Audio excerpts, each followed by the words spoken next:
Chapter 8:18. The gods' punishment. Witches could enter the dream world by interrupting their consciousness, and thus obtain a complete body and senses, which was well known among the survivors of the Third Border City. Roland had heard from Phyllis more than once that every time she returned to the underground world, she would be surrounded and questioned by her companions who were stationed there. Most of the questions were about her experiences in the dream world, and her eagerness was evident in her words. Now that there was another way to restore their senses, would they still voluntarily fuse their souls with the carriers as they had done before? Of course, the latter was not without its advantages. At the very least, he could only experience the dream world when he was asleep, while the host's senses were always present. Moreover, if the host's body was not damaged, it could be said to be immortal. It was not easy to make a choice between the two options. However, they still had another option, which was to conceal the information about the dream world and carry out the conversion after transporting the instrument there. Even if they were unwilling to do so, they could not go back on their word. However, Roland didn't think that Pasha and the others would use such a deceptive method. After getting along with them for more than a month, he found that although these people had been isolated from the world for hundreds of years, they didn't become a pedantic organization. Not only did they have a proactive attitude towards new things, but they also did eliminate the social class between them. Obviously, the sacrifice of the 3 chiefs of the Union had greatly affected them, and the threat of the demons had forced them to keep moving forward. You don't have to worry about that. Pasha seemed to have read his mind. More carriers will help us defeat the demons. The original carriers can operate the magic core, and the devouring worms can speed up the construction of the defense line. As long as it is beneficial to the battle of divine will, they will not hesitate. In fact, the witches who participate in the conversion will go to the Great Snow Mountain with the instrument. Volunteers who are willing to pay any price. Roland pursed his lips. It seems that I have indeed worried too much. When the exploration is completed, I'll send a fleet to transport the conversion instrument. Thank you for your help, she said with a smile. Roland nodded and spread the pictures drawn by Soroya on the table. The previous intelligence was only written clues, but these pictures were sent to me today. They can be regarded as the real scene. What do you think of this monster? Please wait a moment. Pasha waved her tentacles and called Celine and Aletheia, who were repairing the instrument of divine retribution not far away, over. The 3 sarcomas gathered in front of the light screen and looked at the lifelike, continuous photos. This time, the silence was unexpectedly long. They connected their tentacles and communicated telepathically. Plus, the blob itself did not show any expression. So Roland even had the illusion that they had been disconnected. After a while, Pasha's voice rang in his mind again. Sorry to keep you waiting. Some of the pictures surprised us, so we had to confirm them again and again. It's neither a demonic beast nor a devil, right? Yes, Celine said. And the skeleton that fell into the water appeared in the divine land described by Lady Natalia. Are you sure? We have been underground for hundreds of years, but we are not stupid to the point of forgetting such important information. The carrier's memory is actually far superior to that of humans. Lady Natalia saw the sea and the skeleton in the 3rd picture scroll. From the description, it is very similar to the scene in the picture. Plus, the lake leads to the sea, so this judgment is even more credible. So now we can be sure that it belongs to the civilization that has never shown up before. Roland asked, stroking his chin. He was not surprised by this result. When they found out that the devouring worm did not even spare Devil's Town, there were only 2 possibilities left. Either it was a neutral party that disliked everyone, or it was the last party in the Battle of Divine Will. In addition to helping the tequila survivors, the plan to explore the snow mountain was also an operation to eliminate threats and find out the opponent's background. In addition, he had also read similar records in Zero's memory fragments, but the description was very vague. Now, with the confirmation of the tequila witches, he could almost confirm the monster's true identity. It's very likely, but... Pasha hesitated before continuing. There are still many things that we don't understand.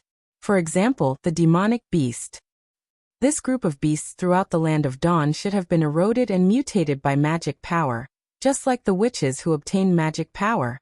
But why do they follow the instructions of this monster? This is different from the demons forcibly enslaving the hybrids.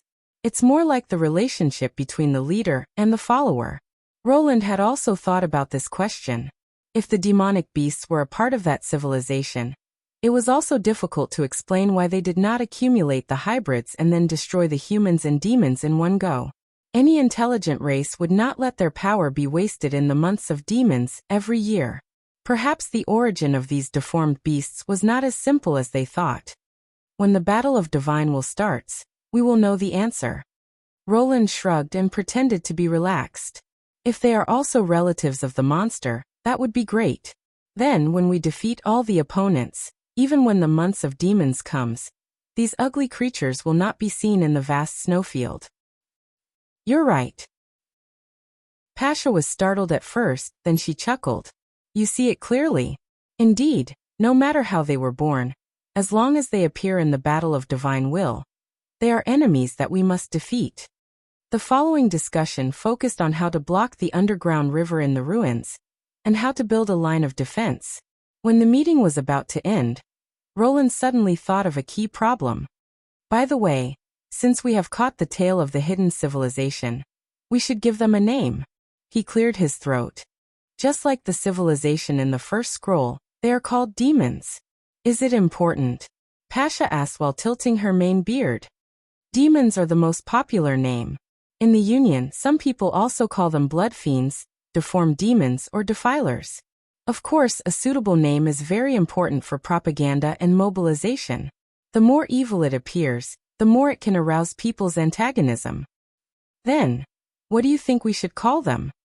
Well, since they are potential enemies and stay in the sea for a long time, let's call them sea monsters. What do you think? The whole room suddenly became quiet. Is that bad? I thought the name Third Border City was bad enough. I didn't expect it to be worse. Alethea sneered. Sea monster? It sounded like he was addressing a giant octopus. Alethea. Pasha patted the former's head with her main tentacle. Your Majesty, if you think it's okay. I think there's no problem. Although that was what he said, why did his tone sound so forced? Roland picked up his cup and took a sip of tea to cover up the awkward atmosphere. Ahem. Scroll, who was taking notes at the side, suddenly coughed twice. Your Majesty, how about we call it the Deep-Sea Devil? Deep-sea demons? He repeated. Yes, the concept of the word devil has been deeply rooted in the hearts of the people. We don't need to describe it too much. Everyone can understand what it represents. This will help the promotion of the City Hall's propaganda work, and the people will also not feel that they have to face multiple enemies at the same time. Scroll explained as she held the quill in her hand. It seems to be a little better. Roland pursed his lips unwillingly. Then we'll do as you say. Chapter 8:19. When the first grove came into sight, Lorgar slowed down. It was the first time for her to set foot in the Northern Kingdom. She had heard many people talk about this fertile land. There were evergreen forests, endless streams, and green grass that could cover the whole plain. She could feel the moisture and softness of the grass when she put her hand into the ground. There were only fish and crabs in the river, so there was no need to worry about the lurking sandworms swallowing the legs of the people fetching water. In short, it was like the southernmost region, full of greenery and vitality. But she did not feel the same. Probably because the months of demons had not ended yet. There were only lonely branches above the tree trunks and withered weeds on the ground. In terms of greenery, it was not even as green as the big oasis occupied by Iron Sand City. The only thing that made her feel different was that the yellow sand on the ground had gradually turned dark brown. Lorgar looked around and found a place where there was no one to take shelter from the wind. She shrunk from the giant wolf to her normal size, put on her clothes, sniffed the remaining smell in the air, and continued to move in the direction of the caravan. She had been living like this for the past few days. After sunset, she would transform into her wolf form and run as she pleased, as long as the direction was roughly north. Sandworms and armored scorpions were her food choices. Sometimes, she would even attract a group of desert wolves to follow her. During the day, she would travel along the Silver Stream trade route and replenish her water bag when she met traveling merchants. Of course, there were also accidents during the journey. As the third princess of the Wild Flame clan, Lorgar had always been generous, so the bag of golden dragon in her bag naturally attracted people's attention. In addition, the ears on her head were very sensitive, so she always knew the malicious plans of the merchants in advance. At first, she would make those vicious people pay a heavy price, but later she simply followed the caravan from afar and used the smell to determine their location. After half a day, Lorgar finally heard the sound of waves. This port town of the Northern Kingdom did not have a thick city wall, so she could see everything clearly from the high slope. Many tents were set up along the river, and the side near the sea was bustling with noise. Many people were busy repairing the square buildings, and it looked very lively. What surprised her was that only a small portion of them were from the Sand Nation. Most of them were from the north. After entering the port of Clearwater, she quickly found the camp where the First Army was stationed. After reporting her identity to the guard, Lorgar didn't have to wait long before she saw the black-haired woman who made her heart race. Ashes. Before he could think of what to say, the other party had already spoken. "I knew you would come." Her tone was calm, and there was no sense of unfamiliarity in her golden eyes. It was as if the two of them had just parted yesterday. Lorgar's ears twitched involuntarily. "Why?" "Because you're very similar to me in the past." Ashes raised the corner of her mouth slightly. "You have a goal in your heart that you want to pursue. Is it a battle?" Her eyes lit up. "No, it's revenge." The extraordinary shook her head, turned around and said, "Come with me. Echo will be very happy to see you." "Revenge?" Lorgar was stunned for a moment before she realized that what she meant by similar was that both of them had goals, but their goals were different. She followed the other's footsteps and asked, "Revenge against who?" "The Church of Hermes." Ashes shrugged. "At first, it was just to vent my hatred, but after a long time it became a habit. Until I met Her Highness Tilly. I realized that there were more important things in the world than killing them all." Her Highness Tilly. The wolf girl noticed that when Ashes mentioned this name, there was a trace of rare softness in her voice. Is this the person who changed the mountain?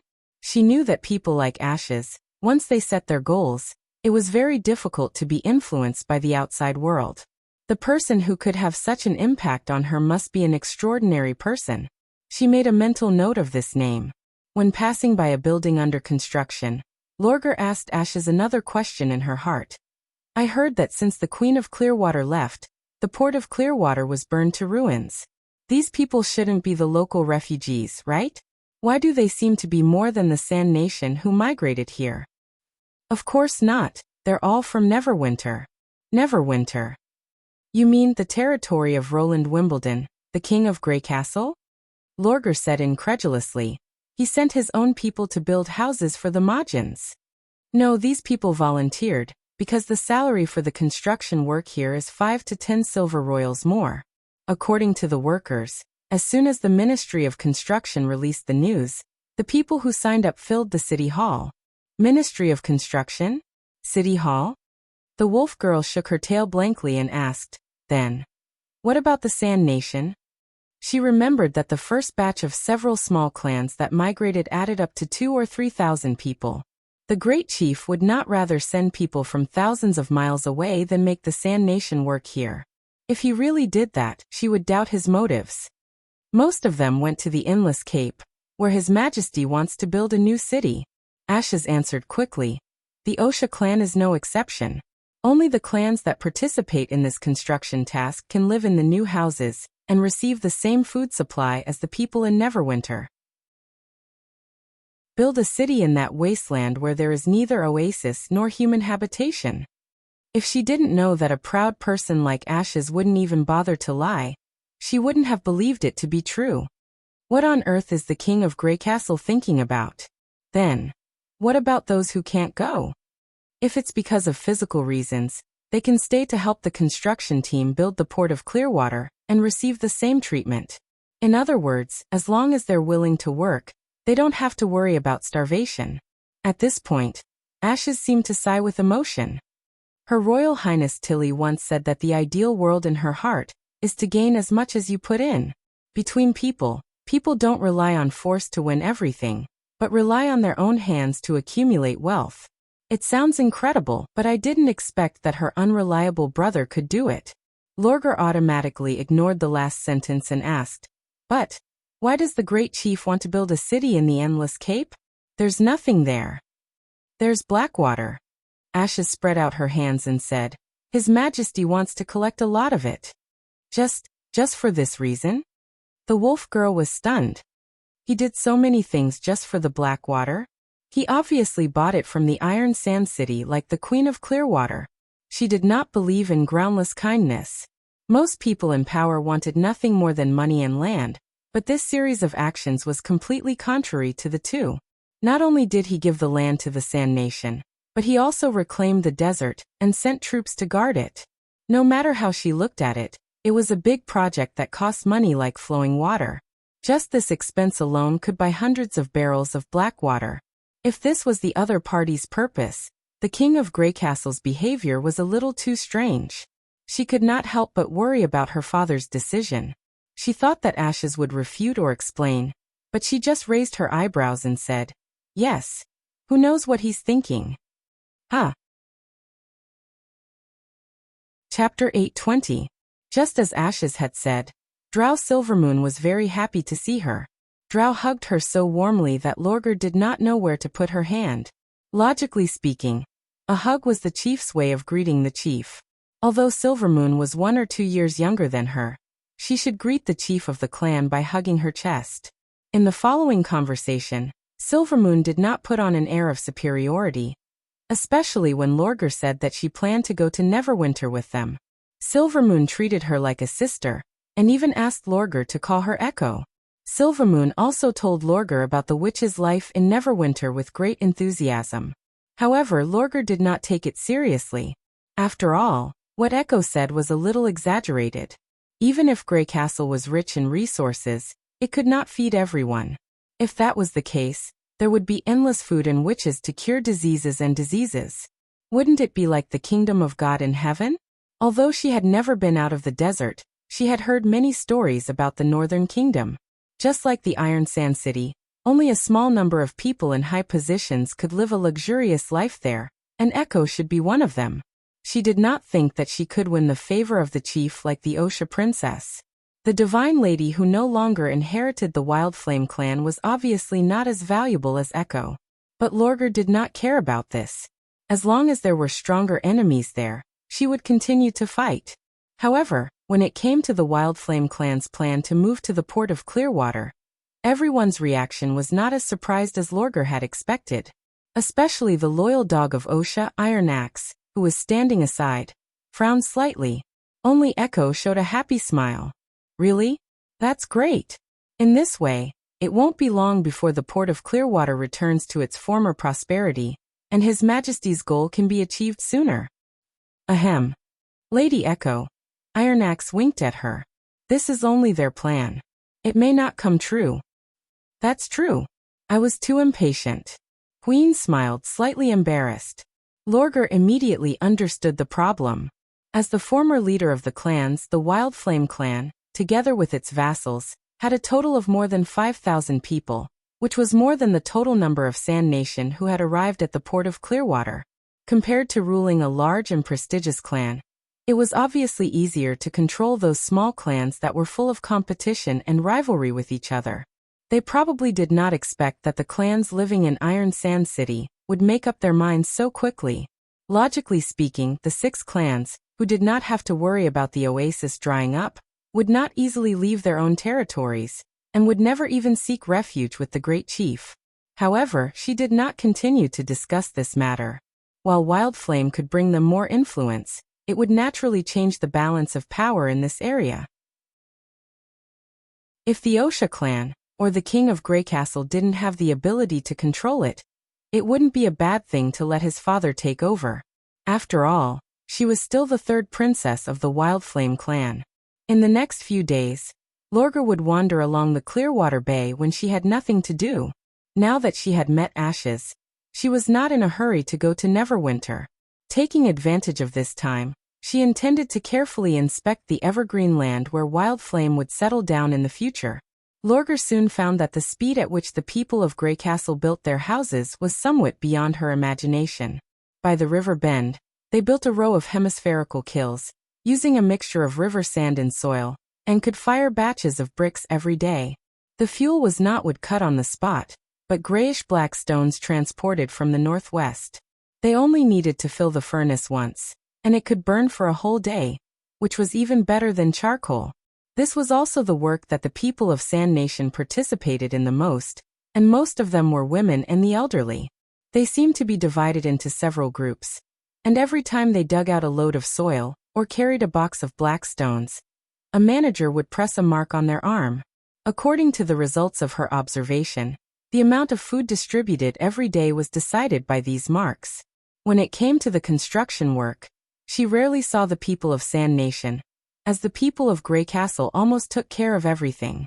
They used another kind of gray powder and water to mix it into a paste, and then stacked the bricks layer by layer.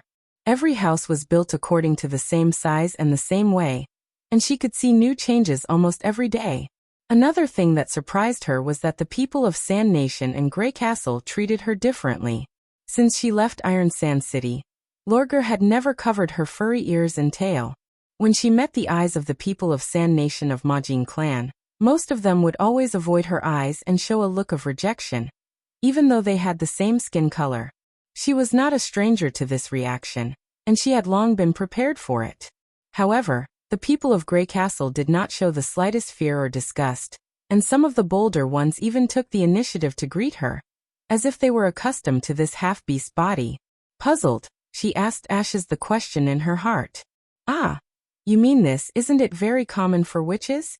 Ashes spread out her hands and said, "Not to mention half-human and half-beast, there are even people who can transform into beasts. For example, there's a guy called Maggie. After his transformation, he looks much more horrifying than you. But after acting as rescue messengers a few times, people got used to it. Even if you don't look good, they won't reject you because of that." Is that so?" Lorgar's ears twitched. In other words, her so-called determination to face her true self and not avoid her flaws was actually unnecessary? By the way, she suddenly thought of another question. "Are you the strongest witch in Neverwinter?" Well, this question. She did not know if it was an illusion, but she suddenly felt that Ash's expression became much more serious. There are two kinds of situations. One is with a god stone of retaliation, and the other is without. If you wear a god stone, you can't use your ability, right? Yes, because without a god stone, there are several people in the Witch Union who can't defeat you. Even you can't? Lorgar was a little surprised. If it was before the evolution, it would be fine. Ashes nodded. After the evolution, their abilities can no longer be explained by common sense, nor can they be matched by speed and strength. For example, Leaf, when fighting in the territory controlled by the Heart of Forest, she's almost no different from a god. Even with a god stone of retaliation, it's difficult to escape from the jungle traps. In short, if we really have to fight, she's definitely the witch I don't want to face. The wolf girl's blood was boiling. What else? Although Anna is not good at fighting, her ability is impeccable. She belongs to the type of person who can't do anything without a god stone. Of course, only in a face-to-face duel. But she's the most important witch in Neverwinter and Roland's treasure, so she definitely won't fight with you. Ashes counted on her fingers and said, "And Nightingale is also one. If you often find someone to fight with, you'll definitely attract her attention. But that girl is narrow-minded and her ability is strange, so it's better not to fight with her." Lorgar wagged her tail and memorized the names one by one. Then, what about the Maggie you just mentioned? Her ability is also to transform into a giant beast, right? Chapter 8:21. Lorgar nodded and classified Maggie as a superior in the Witch Union. At the same time, the image of an ugly, ferocious, but extremely powerful giant beast emerged in her mind. Then, what about wearing a god stone of retaliation? She knew that once her opponent used a god stone, her ability would be greatly restricted, and it would be difficult for her to fully transform. It would be easy for her to deal with ordinary desert warriors, but it would be impossible for her to defeat an extraordinary like Ashes. Moreover, Ashes could wear a god stone of her own accord. No matter how special her ability was, it would be useless in front of her. Therefore, Ashes should be the most powerful person in Neverwinter. However, the latter did not answer immediately. Instead, she kept silent for a while and then said, "If there's such a person, her strength and speed are not inferior to an extraordinary, and she has an almost unlimited lifespan. No injuries will affect her performance, and even if she suffers a fatal injury, she can still recover. How strong do you think such a person will be?" Lorgar could not help but gasp. As an experienced warrior, she naturally knew the importance of fighting skills and experience. In a holy duel, the most difficult opponents were not the young warriors in their teens or 20s, but the backbone of the tribe in their 30s. Generally, they served as instructors and chief inspectors in the tribe, teaching their knowledge and fighting skills to the younger generation. In terms of strength, they were not inferior to young people. Coupled with the understanding of life and death battles, they could not be underestimated. However, at the age of 40, their bodies would become slower, and the accumulated internal injuries would gradually worsen. Although they were more skilled, they could not perform as freely as before. It was enviable that they could not be affected by injuries. It was also because there were witches in Neverwinter who could heal any injuries that she decided to go there to further hone her strength. Moreover, she had an unlimited lifespan. This no longer had anything to do with one's own talent or willpower. If there really was someone like what Ashes had said, as long as she could drag things out long enough, she would sooner or later become the most outstanding warrior. Just thinking about this kind of opponent was frightening. No, it was exciting. There's such a person in Neverwinter? Lorgar could not wait to ask. A witch called Phyllis, Ashes replied. I haven't officially fought with her, but... Just what? Once, when I was practicing swordsmanship in the castle garden, she happened to pass by and gave me 2 suggestions. After I practiced according to her suggestions, I found that my moves were indeed smoother. Unfortunately, I boarded the ship and left Neverwinter not long after, so I didn't have time to ask her more. Just a glance from the side. Lorgar wagged her tail even faster. No matter how experienced the instructor was, he or she had to fight in order to accurately point out the weaknesses of the apprentices. This was also the reason why the big clans would build a special training field. The smaller the gap between the opponent's level, the more difficult it would be to give pointers. Ashes was undoubtedly a powerful martial artist, but was she able to discover his flaws just by looking at him? As expected of a top-notch warrior who broke through the age limit, it seemed that Phyllis was the strongest person in Neverwinter. After all, when it came to a real battlefield, no one could count on the opponent not wearing a god's stone of retaliation. And Ashes, who was also not affected by the god's stone, ranked second. Her infinite life could be regarded as a miracle of the 3 gods, which could not be forced. In the eyes of the wolf girl, this powerful figure was already worthy of her pursuit. What about herself? Lorgar looked forward to this journey to the west even more. However, Ashes did not end this topic. The extraordinary seemed to see through her thoughts, and a strange smile appeared on her face again. The extraordinary patted her on the shoulder and said in a low voice, "By the way, I forgot to tell you that there are more than 100 witches like Phyllis in Neverwinter." Ha! The expression of the princess of the Wild Flame clan suddenly froze. One more than 100? When did the miracle of the 3 gods become so casual? Come on. Ashes raised the corner of her mouth. There's still a long way to go. You won't have to worry about not being able to find someone to compete with. In addition to the extraordinary witches, Lorgar occasionally met Andrea, another blonde woman who had demonstrated the power of an arrow on the burning platform, and a nobleman who shared the nostrils of the king of Grey Castle. Although she had not fought with Andrea, Ash's evaluation was indeed somewhat reasonable. The wolf girl could always feel a vague sense of distance from her, as if the 2 of them were living in different worlds. Whether Andrea was talking with others or standing alone by the sunken bay and looking at the sea, there was an indescribable elegance in her gestures, which made Lorgar feel for the first time that she was inferior to Andrea in other aspects. With the intention of giving it a try, the princess took the opportunity to greet Andrea when there was no one around. Andrea's response was also very flat, not as enthusiastic as Drow Silvermoon's. However, When she raised the question that Ashes could not answer before, the latter's expression suddenly became a lot more vivid. This question. Of course it's useless to ask Ashes. She can't even count from 1 to 100.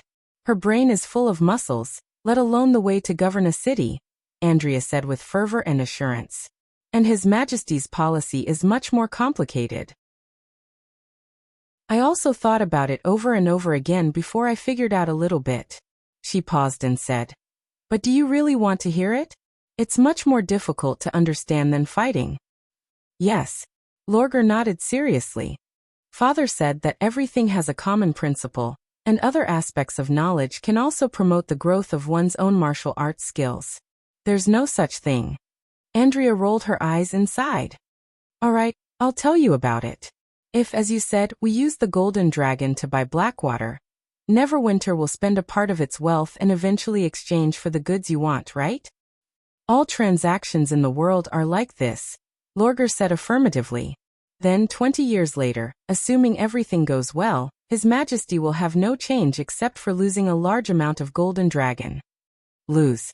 She was startled. Why do you say so? Won't it cost more to do it this way? Chapter 822. Lorgar stared at the circle on the ground for a while and said, "But if you want to make it circulate, you need to keep investing money.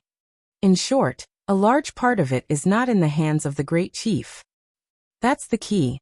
And it took me a long time to understand. This is also the biggest difference between him and the other nobles." Andrea drew another big circle to include all the smaller circles. From the beginning, he regarded the entire kingdom of Grey Castle as his own territory. Therefore, no matter which city this flowing wealth was distributed to, it would belong to him. But he's the king. Is it wrong to think this way? When the Wildflame clan was still the head of the clans, could your orders affect the tribes in the Silver Stream Oasis? Andrea asked. Even in Iron Sand City, the Wildflame clan didn't have the final say. For the Four Kingdoms, the situation is similar. The Enfeft nobles are equivalent to the tribal leaders. They don't allow outsiders to intervene in the affairs of their territory, nor will they regard other people's fiefs as their own homes. Lorgar was silent for a while and said, "This isn't something that can be decided by different opinions." That's right. You're much smarter than Ashes. Try to spend less time with her in the future. It will affect your ability to think.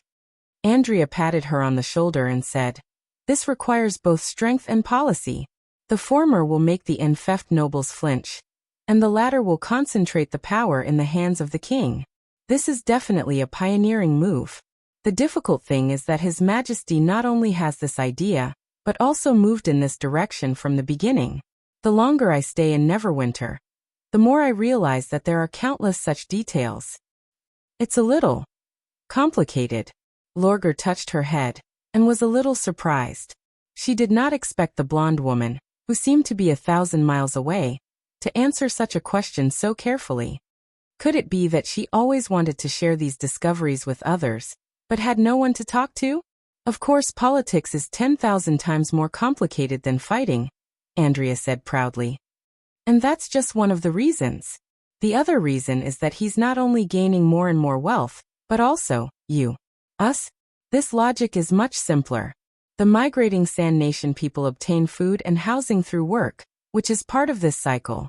You will gradually get used to this kind of life and use your salary to exchange for more comfortable things, and then you will never be able to break away from it. In the end, you will become Grey Castle's people, not just in name, but his real subjects. Andrea stuck the stick into the ground, clapped her hands and stood up. This process is inevitable. The oasis is shrinking, and many tribes are facing the threat of survival. Now that they had a way to survive without killing each other, migration was only a matter of time. There is still a lot of land in the southern territory that has been abandoned because of the war. Instead of letting it continue to be empty, it is better to hand it over to the Sand Nation to cultivate. This is also producing wealth for him. She paused for a moment. Do you understand now? In this way, after 20 years, His Majesty will not only get the Blackwater he wants, but also the wealth of the Majins in the southernmost region. Compared to buying land, Do you still think the former is more cost-effective? Lorgar did not answer.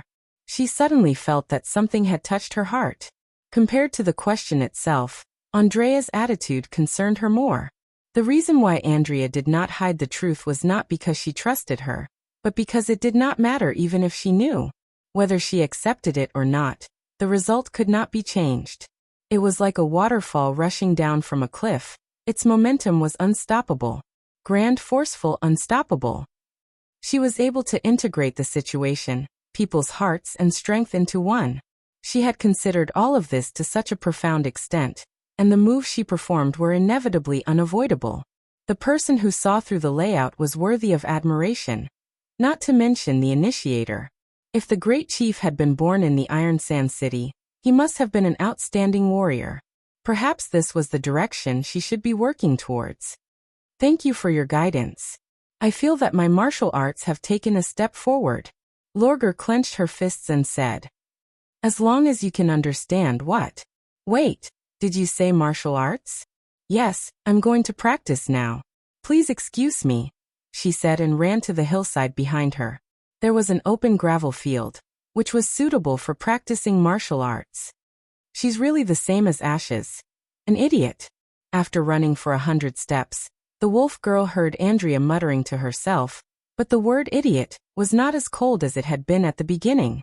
A week later, Lorgar received news from Echo that the Wild Flame clan had officially decided to move to the Southern Territory. After negotiation, her father agreed to move in 3 phases to reduce the burden on Grey Castle. The land allocated to them was the part where Clearwater Bay connected to the port, which was also the most fertile part of the town. The whole migration process would last for more than a year, and the first group was expected to arrive in half a month. In order to settle down the former chief of the clan, the Osha princess, who missed Neverwinter the most, decided to prolong her stay in the port of Clearwater. This application was approved by the great chief, but Ashes, Andrea, and Hummingbird would still set off on time and return to the western region on the Roland. As for whether Lorgar should follow the witches or stay here and wait for the clans, Echo gave the choice to her. The wolf girl did not hesitate for too long and chose to set off with Ashes.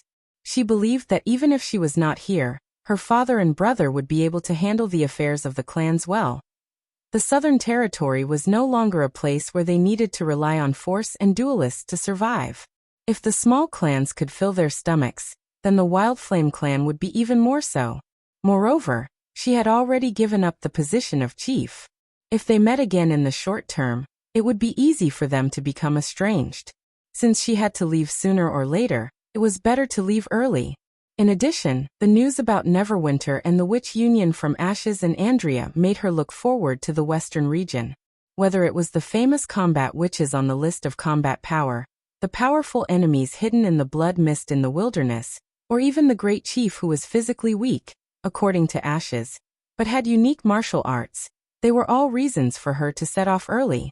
The next day, Echo sent them to board the steel ship with a smile. Standing on the deck, Lorgar suddenly felt that the seemingly wide and thick stone ship was nothing. This ship, which was made of metal, was docked beside the river. The material of the hull alone was probably more than the sum of the weapons and armors used by the Majin clan. With mixed feelings, she held the railing with both hands, lowered her fluffy ears, and nodded to Echo to say goodbye. Chapter 8:23. Sir, your guest is here. The curtain was lifted and a waitress poked her head out and said, "Invite him in." Otto Luashi took out a silver royal and handed it to the waitress beside him. "You don't have to do anything for now. I'll call you if I need you." "Yes, sir. Is this the hidden place you mentioned?" The man who came in took off his hood and looked around with a frown. "If it weren't for the Luashi guard standing outside, I would have thought that I came to the wrong place. It's not easy to invite you here. Of course, I can't just casually deal with you." Otto grinned. The visitor was Hillfox, a member of the envoy group who betrayed the trust of the King of Dawn, killed the Guardian Knight, and fled the City of Glow with his fallen minions. Appen Moya, the King of Dawn, flew into a rage when he found out that Yorko and his team had left without saying goodbye. He claimed that Grey Castle was openly provoking and despising the Kingdom of Dawn, and that it was the witches who killed his father. He would never allow such evil beings to exist in his territory. Of course, Otto knew much more than that. For example, while Appin was searching for the witches, he sent a team of knights to chase after the emissary delegation. The order he gave was that apart from Yorko, the rest of the witches could be punished at will, especially those who dared to collude with neighboring countries. At the same time, King City also launched an investigation. Denise, a businesswoman who was close to the envoy group, was taken to the palace for questioning several times. Hill and the others who volunteered to stay as contacts seemed to have disappeared into thin air. It was not until a few months later that he received a message from Hill again. This was also the first time they met after their farewell. "Would you like something to drink?" Otto patted the soft chair beside him. "You don't usually have the chance to enjoy these things, do you?" Hill did not sit down but walked to the window and looked out. "This is the second floor. Where's the reliable escape route you mentioned in the secret letter?" The eldest son of the Luashi family sighed helplessly. He stood up and lifted the soft wooden board, revealing a dark hole below. "Slide down from here, and you'll see the back garden. There's not only a secret door in the yard, but also a dry well. You can go anywhere you want. No one knows about this route. Of course, this tavern is run by the Luashi family." He spread his hands and said, "Lord Yorko was right to call you a fox. You're still as cautious as before. If I couldn't do this, I'm afraid I'd be hanging on the gallows now." Hill took out a coin and threw it down the secret passage. After listening for a while, he closed the plank. "If you want to tell me any news in the future, it's better to contact me through secret letters. It's not safe to meet like this. But it's also risky for me to communicate by secret letter. If the information in the palace is leaked, His Majesty Appin will first suspect the three big families." Otto sighed. "He's no longer the friend he used to be." Hill raised an eyebrow and said, "So what's the new move of the King of Dawn?"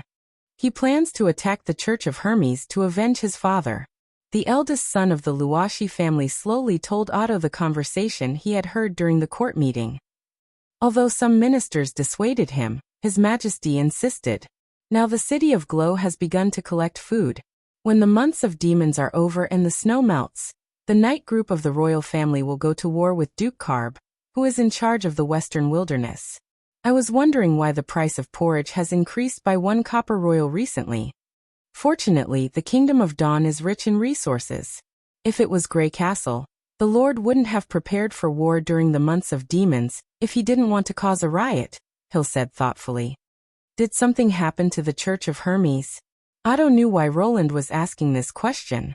Although the church in Grey Castle had fought a great battle in Coldwind Ridge, and the news of the Holy City's defeat had spread, further information was that both sides had retreated to their own territories. All the ministers agreed that the church might have suffered heavy losses, but it was not completely defeated. Otherwise, the king of Grey Castle would have led his troops to the Holy City to loot it. As the core city of the church, there must be a lot of wealth there.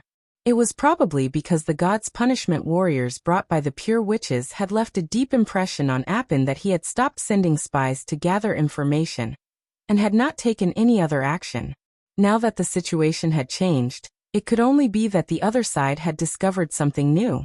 As for whether it was to avenge his father or to take advantage of the situation, it did not matter at all. His Majesty didn't disclose the specific information to us, but I heard from merchants returning from the west that there seemed to be a lot of refugees in the old holy city. Refugees. Hill touched his chin and nodded. "I'll send this information back to Neverwinter." "One more thing." Otto hesitated and said, "Last week in the court, the Foreign Affairs Minister mentioned Grey Castle. He said that Roland Wimbledon is not the real ruler of Grey Castle. He did not hold an enthronement ceremony, nor did he live in the palace. Even within the kingdom, there are many nobles who oppose him, especially in the eastern region. Since he tramples on the alliance between the two kingdoms, the Kingdom of Dawn needs to take precautions and contain him. For example, we should support the nobles to continue to resist the rule of Wimbledon." "Oh." Hill suddenly became serious. "What's the response of the King of Dawn?" His Majesty didn't reply immediately, but judging from his expression, He seems to be very interested in this matter. Otto did not know why he told these things to Hill. Or rather, to Roland. Judging from the current situation, the relationship between Grey Castle and the Kingdom of Dawn was deteriorating. He should be on Appin Moya's side, just like the Luoshi family had been supporting the Moya royal family for generations. But he still could not convince himself to accept His Majesty's policy. Exterminating all witches meant including Andrea Quinn, who was by no means evil as Appin said. He had explained to His Majesty the relationship between the Church's pure witches and witches more than once, but in the end, it was in vain. Appin no longer regarded them as his arms. Otto also found that although he still called Appin Moya, Your Majesty, he did not have the respect he used to have for the old king. After thinking about it, he realized that he could not change the current situation of the Kingdom of Dawn, and could only pin his hope on Grey Castle. In Neverwinter, he saw Andrea living a free life. In order not to break that life, he hoped that Roland's rule could continue. I see, Hill said in a low voice. Don't worry, this plan won't succeed. Chapter 824. She's doing well. She stayed on Sleeping Island in the fjords for a while, and now she's back in Neverwinter again. Hill smiled. I heard that Miss Quinn is very close to His Majesty's sister, Princess Tilly, so His Majesty won't mistreat her. From Hill, Otto learned that Andrea had become fond of playing cards and her marksmanship had improved a lot. She would bicker with another card player occasionally, but in general they got along well. The news almost made him forget the passage of time, until he heard an incongruous quarrel outside the room. What's going on? Hill stopped talking, walked quickly to the door, and looked out through the crack. Something seems to have happened on the first floor. Let me ask. Otto motioned for him to sit down, and then shouted at the door. Who's making noise downstairs? Go and see what's going on. Yes, sir. The maid who had been guarding outside the door answered. Maybe someone drank too much. He gathered the blanket around him. This kind of thing is not common, but as long as it is a pub, it is inevitable.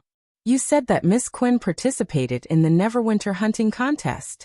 What's the result? Hill did not answer. He just gestured for Otto to keep quiet, and gently leaned his head against the door. After a few breaths, his face suddenly darkened. The people downstairs are not only wearing armor, but also holding weapons. What? Otto was startled. I heard the sound of iron boots and sword hilts colliding with the floor, tables, and chairs. Would anyone wear a full set of armor when drinking? Hill did not wait for the maid's report, but directly lifted the soft mattress. A drunkard doesn't like to play the role of a knight. Trouble comes to me. How? How could it be? Otto frowned. Please believe me, I definitely didn't. Of course, if I didn't trust you, I wouldn't have come here to see you, Hill interrupted. Then, let's make an appointment next time. You go first. If they really come for you, I'll help you. His heart was filled with regret. After this farewell, he did not know when he would be able to hear news from Andrea again. You're not coming with me? The man was slightly surprised. That group of people came with ill intentions. It's better for you to return to the territory first. Don't worry. I'm the eldest son of the Luoshi family. They can't do anything to me. Otto shook his head. He didn't tell his father about rescuing the witches and secretly contacting Roland. If the troublemakers really came for the members of the diplomatic mission, it would be very strange for him to leave. At that time, even if there was no problem, it would become a problem. Although no one knows about this secret passage, it's not difficult to search it. When they see that there's no one in the house, they will inevitably be suspicious. With me here, you'll be able to evacuate safely. All right then, good luck to you. Hill did not insist. He let go of his hands and slid into the secret tunnel. Otto tidied up the sheets and bedding for him, and lay back down on the soft couch. Not long after, the sound of heavy footsteps came from the staircase, mixed with the sound of metal rubbing, but the maid who went to inquire about the situation did not appear again. There was no knocking or questioning. The door was directly smashed open. A group of fully armed knights squeezed into the single room. What do you mean by this? Otto was furious. This is Earl Luoshi's territory. Do you want to rebel? He was about to prop himself up and drive this group of rude people out of the tavern. Unexpectedly, they swarmed up and pressed him down on the soft couch. My apologies, Sir Knight. The one who wants to rebel is not us, but you. The leader of the knights shrugged. Although they were wearing gold-plated armor, and had the emblem of the Royal Knight group on their chests, Otto found that they were all strangers. Damn it, where did they come from? Let me go. He twisted his body. You're slandering me. Say that to His Majesty Appin. The knight was not moved. You've betrayed his trust, sir. Hearing the name Appin Moya, Otto's chest suddenly turned cold. When he saw His Majesty again, it was already 2 days later. I heard that you haven't eaten for the past 2 days, and you've been clamoring to see me? Appin still looked a little tired. It had only been a short time, but the new king seemed to have matured a lot. His eyes flashed with a look that he was no longer familiar with. Now that your request has been met, can you eat properly? Where is this place? Otto grabbed the iron railing and asked in a hoarse voice, regardless of the pain. Why did you do this? Where's my father? Are you not satisfied with this room? Appin looked around. The furnishings here are completely based on the standard of the Duke's mansion. Although it's a little small, there are beds, tables, chairs, and bookcases.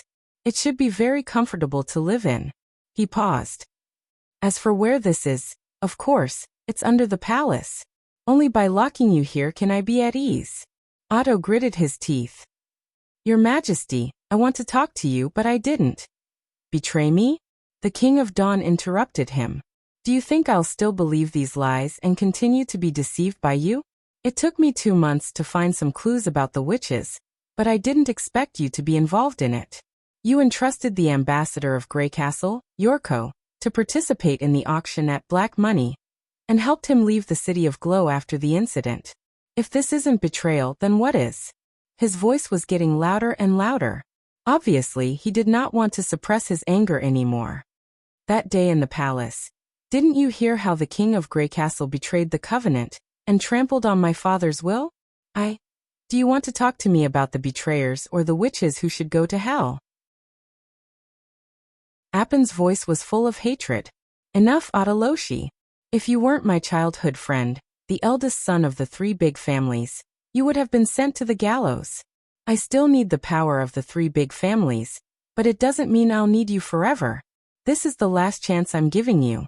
Don't force me to take that step again. These words made Otto feel like he had fallen into an ice cave. He had never seen his playmate show such a ferocious expression. Thinking of those royal knight, whom he had never seen before, he suddenly understood something. Perhaps after the death of the old king, they had lost the trust of the new king. Chapter 8:25.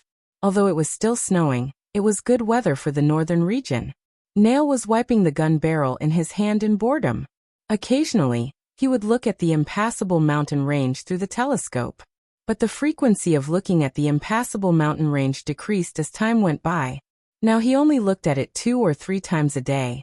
The rest of the time was spent on maintaining the gun and chatting with his companions. Maintaining the weapon was a meticulous job. Every half a month or so, they would receive a thumb-sized oil stick wrapped in hard paper. It was said that it was the waste grease left by the soap factory.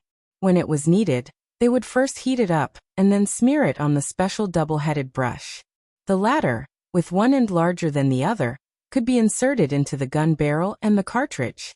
In the past, each class was equipped with cleaning tools. Now there were more and more factories and workshops in Neverwinter. Brushes had become a necessary accessory for guns. Almost everyone had one. Of course, if there was no campfire, they could also keep the oil stick warm by putting it in their arms or in their mouths. Although the First Army forbade the consumption of this waste grease, some soldiers would still secretly smear a little of it on their rations and eat it with relish as a seasoning. As the squad leader, he usually chose to turn a blind eye to it.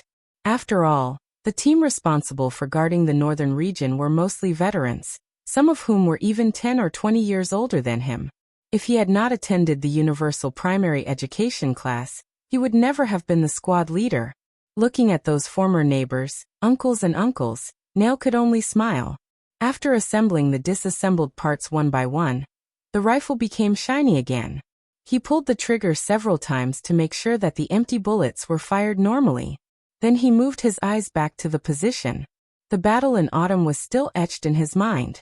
Whenever he closed his eyes, the image of the young woman in the red robe would appear in his mind. At that time, he had witnessed her death in this blockhouse. Even though he knew that she was an enemy and a pure witch of the church, the scene of her struggling in the hail of bullets still made him feel very uncomfortable. If it were not for Iron Axe's order and his loyalty to His Majesty, he would have left the army and returned to his original job as a mining steam engine operator. Although he still stayed in the First Army, Nail decided to transfer from the machine gun team to become an observer to protect the machine gunners. Even though he knew that his actions felt like he was deceiving himself, he still couldn't overcome the barrier in his heart. After a bloody battle, the ground was soaked in blood, and there was no longer any trace of it. The barbed wire had long been removed, and only a dozen or so wooden stakes were left. The trenches were also filled with snow. If it were not for the few blockhouses still standing, the wilderness would look no different from the surrounding land. Other than them, no one knew that several hundred meters in front of the first row of stakes, more than 2,000 people lost their lives here. "Corporal, the stove is running out of firewood.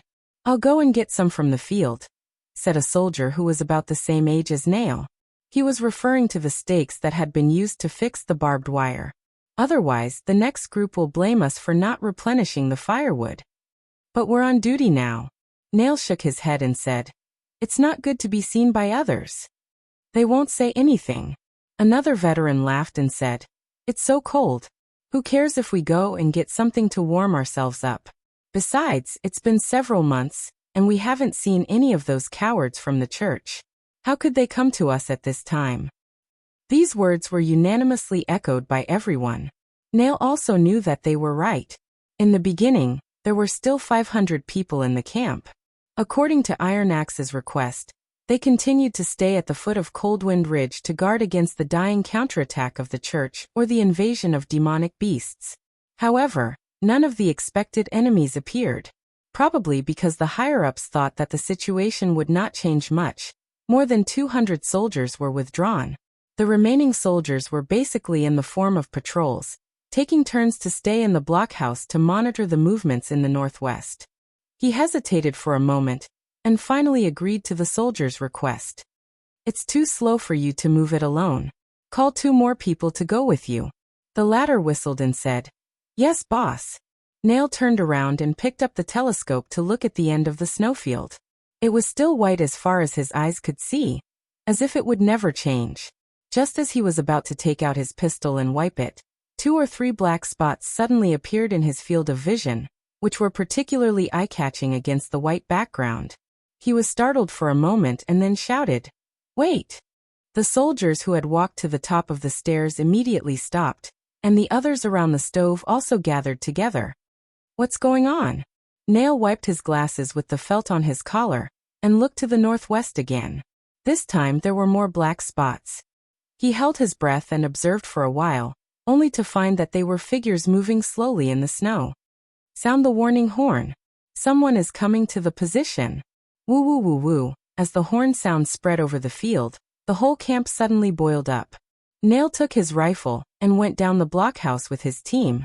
They formed a line of guns around the bottom of the tower, and put the barrels on the sandbags covered with snow.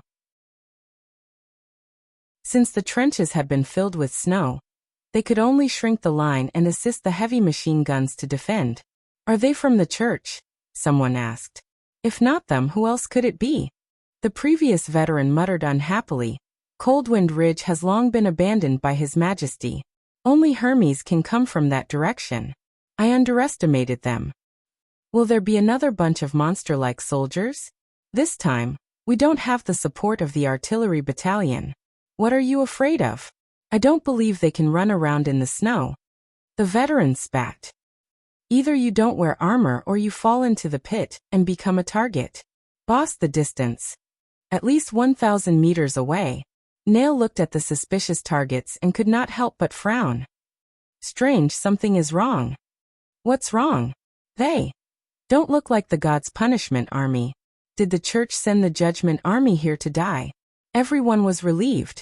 If they were just ordinary judgment warriors, it was absolutely impossible for them to rush to them under the crossfire of the machine gun blockhouse. They are not the judgment army either. Not only are they not wearing armor, but even some of their clothes are intact. Nail raised the telescope and was surprised. My God, how did these people come down the mountain? They look like a group of refugees. They could also be scourge disguised as refugees. The veteran shrugged. Hey, where are you going? Chapter 826. When he approached the front of the camp, he no longer needed the telescope to see the refugees clearly. There were men and women of different ages. Their clothes were tattered, their steps were slow, and their bodies were weak. They looked even worse than ordinary militias, let alone the judgment army. Nail was even more convinced of his judgment. However, he also knew that the church had a kind of secret medicine that could instantly enhance their strength. Considering that the enemies might use berserk pills, he asked his teammates to set up the gun barrels within the suppressive range of the heavy machine guns. Then he stepped forward and shouted, "This is the border defense line of the Grey Castle Kingdom. No one is allowed to break in. Stop right now and stay where you are. Otherwise, we will open fire." The group of people had obviously seen him as well, and their faces were filled with excitement. Not only did they not stop moving forward, but they also quickened their pace. Nail fired 2 shots into the air and repeated the warning, but it was useless. Nail had come back. The veteran shouted behind him. They don't know what a gun is. They won't stop even if you shout yourself hoarse. Nail's heart skipped a beat, and he hurriedly shot arrows instead of shooting. This time, the refugees finally responded. However, they only hesitated for a moment, and then continued to march toward the position. This time, they even waved their hands to the First Army and shouted something while running. The shouting was so noisy that he could only vaguely tell that they were asking for help. No, stop. Nail made the last attempt until he was dragged back to the defense line by his teammates. When the refugees crossed the first row of stakes, the 2 blockhouses burst into flames almost at the same time. The bullets whistled over Nail's head and fell around the stakes, stirring up snow columns and completely drowning out their shouts. A mist of blood suddenly rose in front of the crowd. This time, they finally stopped moving forward. Nail saw that in addition to the refugees who had been swept down, the rest of the people knelt down one after another and prostrated themselves in the snow. Despite the fear on their faces, they did not flee back, as if there were more terrible things waiting for them behind. Stop. Stop. Stop shooting. Nail took off his coat and waved it in the direction of the blockhouses at the risk of being hit by stray bullets. It took him a lot of effort to make the machine gun squad release the trigger. Probably because they noticed his strange actions, another 2 squads left the blockhouse area and surrounded the front line. Passing through the smoke-filled position, a squad of 5 people followed Nail and slowly approached the strange guests, who were shivering all over. Even though it was freezing in the snow, they did not dare to move. Where did you all come from? No one responded. Didn't you hear the squad leader's question? The veteran yelled. If you don't answer, you'll all be hanged like spies. Sir, said someone at last. We are all from Hermes. So you are believers of the church? Nail frowned. Yes. No, we are not. The man kowtowed again and again. We were deceived by the church in the past, but now we have realized our mistakes and turned over a new leaf. God doesn't protect the church at all. It's our fault. Please give us something to eat. This sentence immediately caused an uproar in the crowd. Sir, please, just a mouthful of oatmeal will be enough. My child is dying. The army of the church is chasing us. We have to throw away our luggage. Sir, I haven't eaten anything for 3 days. So they would rather be shot by machine guns than run away? Looking at their haggard faces and more than a dozen corpses with hot blood flowing out of them, Nail felt sorry for them. After escaping from Holy City, going to Grey Castle was probably their only way out. He took out the dry food from his waist pocket and was about to throw it to the group of people, but the veteran grabbed his wrist. What are you going to do? Give them something to eat. Are you sure? These guys are from the church. The veteran lowered his voice and emphasized, they are our enemies. But now they are not. Didn't you hear that? They admit that they have been deceived. TSK deceived? The veteran said disdainfully, when they can't survive, they will even worship the devil as the true God. Compared with the Judgment Army, these guys are just fence-sitters. Chief, Uncle Sang is right. Maybe the weapons and armors used by the army of the church were made by them. God knows whether they have the blood of the first army on their hands. They deserve it. Who asked them to go against His Majesty? I don't want to give them food. Nail took a deep breath and gestured to his teammates to be quiet. Listen to me. Before His Majesty came to Border Town, you should know what the situation was like in Border Town. At that time, everyone was more or less deceived by the church. But His Majesty didn't give up on us, nor did He regard us as fence-sitters. Should we spurn them now? Of course, I'm not saying that we should let those who have committed crimes go. Giving them food first and then taking them back for interrogation is the right thing to do. This. And His Majesty once said in the book that the kingdom of Grey Castle is a whole. As long as they are innocent and are willing to submit to Grey Castle, they should be regarded as the king's subjects instead of being persecuted and ostracized.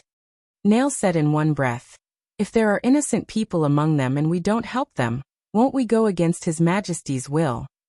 After a moment of silence, the veteran grinned and said, Nailhead, I finally know why Sir Blair elected you as the captain. Those who have been educated are indeed different.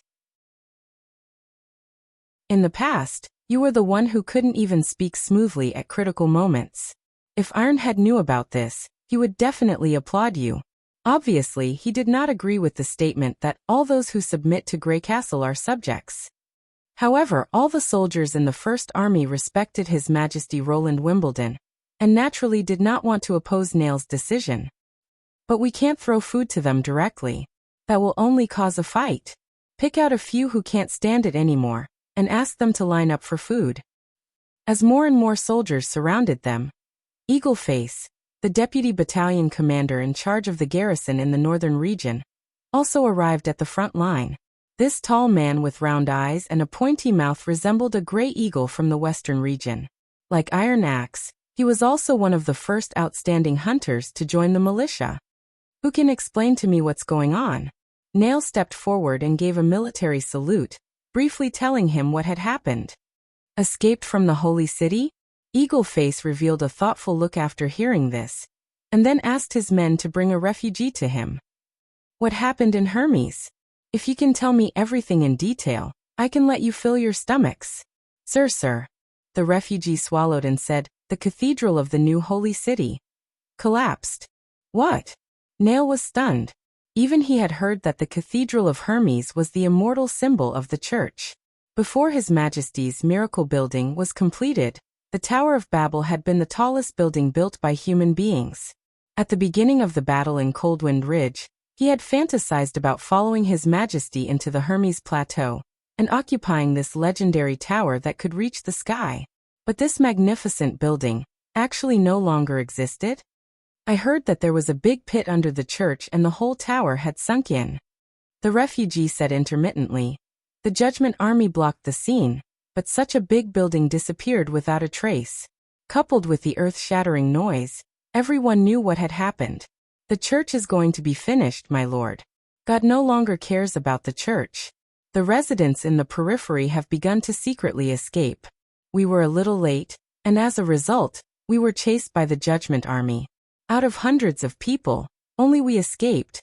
So the holy city is in chaos. Chaos. The man nodded and said, not only the west gate, but also the south gate and the east gate are open. Obviously, the guards guarding the gate have all run away. I heard that the situation in the old holy city is worse than that in the new holy city. I haven't seen a caravan enter the city for a long time. I see. You can go now. After his subordinates took the man away, Eagleface looked excited. This is unexpected good news. Maybe we can take down Hermes before the arrival of the army. Nail naturally knew why the deputy battalion commander was happy. If he could become the first commander of the First Army to enter the holy city, He would undoubtedly add a great achievement to his resume. But at this moment, he did not care whether he could gain more military exploits. What he cared about was the refugees suffering from hunger and cold. After expressing his concern, Eagle-Face took a deep look at him and pondered for a moment before replying. The camp can't take in these outsiders. Give them some tents and food, and let them camp in a place where the heavy machine guns can see. Is it on this barren plain? Nail's heart sank. If the weather changes, such as heavy snow or a storm, I'm afraid they can't survive one night. Chapter 8:27. Tucker and Thor climbed the thick walls of the new holy city, and slowly walked to the mottled battlements. This was probably the most tranquil months of the demons that the stronghold had experienced since its establishment. In order to resist the attacks of demonic beasts, no matter how heavy the snow was, there would be people cleaning and de-icing. Therefore, the city wall always maintained its unique blue-gray color, which was particularly eye-catching against the white background. But now he left a series of footprints in the flat snow. There were no potholes on the stone pavement, and there were no bloodstains in the cracks. All the traces of the battle were covered by the snow, as if nothing had happened.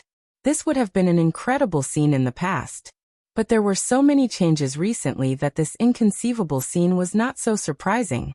They thought that the holy city of Hermes would be trampled to the ground by the wave of demonic beasts, and all the believers were ready to live and die with the cathedral. But they did not expect that there were only a few enemies in the snowfield, and they did not even have the intention to climb the city wall. Before they had time to celebrate, God showed his impermanence in the most cruel way.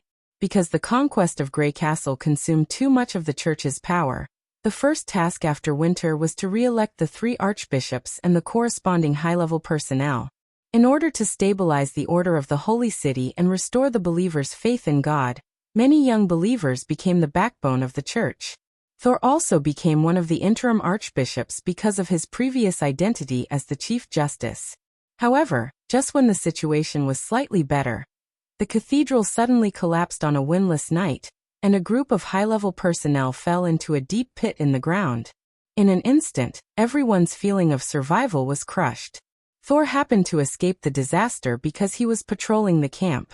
No one knew how it happened, although they had heard that there was a fire in the core area of the cathedral, and that it was invaded by demonic beasts. Without the permission of the Pope, they could not enter the pivotal secret agency, even if the acting Pope Typhon was missing. It could be said that the collapse of the Cathedral of Hermes had a more serious impact on the church than the crushing defeat of the army. The army's defeat could be attributed to the commander's fault, or it could be attributed to the enemy being too cunning. However, the Tower of Babel, which represented the unyielding will of the church, was the symbol of the spirit of the church. Its collapse was equivalent to God abandoning the church. When people's hearts were wavering and the situation was precarious, such an unforeseen event had almost become the last straw that broke the horse's back. Even if he had sealed off the scene immediately, it would be of no use. The residents of the holy city began to flee from Hermes. First, it was a small number of craftsmen and merchants who did not have strong faith. Then it was the outer city, the inner city. Fear spread like a demonic plague, but there was no antidote that could stop it. He once organized all the judgment army and the priests to hold a devout prayer on the city wall, hoping that God would once again look at the last fortress of mankind, and not let the thousands of creatures behind it be swallowed by the evil power of hell. However, he never received any response. Tucker still remembered the teachings of Pope Maine. If you want to fight against evil, you can only rely on strength. But apart from praying to God, he could not think of any other way to stop the collapse of faith. Your Excellency, so you're here. Suddenly, a woman's voice came from behind him. The troops chasing the fugitives have returned, but some of them have already dispersed, right? Roland turned around and said softly. The one who reported was the surviving commander of the Judgment Army, Farina, who had taken over his mission. On her face, Tucker saw a somewhat familiar shadow. After thinking for a moment, he remembered the warrior of the advance camp who had sacrificed herself for the church. Alicia was one of the few female judgment warriors. They both had the same unswerving character. Alicia was able to persist in fighting when more than half of her teammates were dead or injured. And when the demonic beasts approached the walls of the cathedral, Alicia took over the heavy responsibility of commanding the Judgment Army when the church was on the verge of collapse, and tried her best to keep the situation under control. Yes, Farina angrily stamped her feet. Those new recruits were simply useless. There were more than 20 of them when they went out, but only 1 or 2 came back. Even if they neglected their training, they couldn't have been killed by the fugitives. If I find them, I'll definitely teach those traitors a lesson. It's inevitable. Tucker sighed. How many Judgment Army soldiers are left? 564 of them. They're now guarding the gate of the inner wall of the Holy City. They should be able to prevent the residents of the inner city from escaping. In addition to the hundreds of God's Punishment Army soldiers who were not trapped in the ruins of the cathedral, these were the last elites of the church. Roland clearly knew that it was impossible to stop the demon's attack with just these few people. The destruction of the human race was already a foregone conclusion. Regarding this extremely powerful enemy, he had heard from His Holiness Maine. All the efforts of the church were to protect the human race when the doomsday came, so that the fire of continuity would not be extinguished. That was why there were such powerful warriors as the God's Punishment Army. But this alone was not enough. Before the arrival of the war, the church must unify the 4 kingdoms and integrate the power of the entire human race to have a hope of winning. Now that there was no hope left, what was the point of everyone still holding on to this plateau stronghold? There was indeed not much he could do. But for these more than 500 people, it might be a kind of relief. Let's go to the east, Tucker said. Whether to the kingdom of Everwinter or the kingdom of Wolfheart, try to get as close to the coast as possible. We can build the new holy city there. In this way, even if the demons attacked the 4 kingdoms, you could take a boat from the port and escape to a farther place. If you're lucky, you can live a safe life before the destruction of the human race. Leave the Hermes? Farina was stunned. But Your Excellency, if we leave, who will fight against the demonic beasts? If the demonic beasts enter the hinterland of the mainland through the Big Gap, it's also a crime committed by Grey Castle. The church's top priority is to preserve its strength. The cathedral can be rebuilt, but the believers can't bear the loss. When the demonic beasts become a disaster in the 4 kingdoms, people will remember our strength again. The demonic beasts don't matter at all. They're not the real enemy. The fatal threat comes from the depths of hell, and you can't do anything about it. The last thing I can do is to keep you away from the battlefield as much as possible. In order to protect the human race, you've done enough. Farina frowned and said, those who are determined to stay here are devout people who are willing to live and die with the holy city. I'm afraid they won't agree to abandon the Hermes. The holy city is where you are now, child. They'll agree as long as you persuade them. Tucker paused for a moment.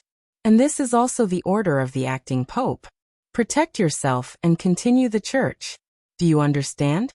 The refugees would soon spread the news, and at that time, the king of Grey Castle would probably be ready to make trouble again. I understand, Your Excellency, no, Your Holiness. Farina bit her lip, clenched her fist in front of her chest, and bowed to him. At this moment, the gray sky suddenly had a touch of dusky yellow. He turned around and saw a crack in the clouds.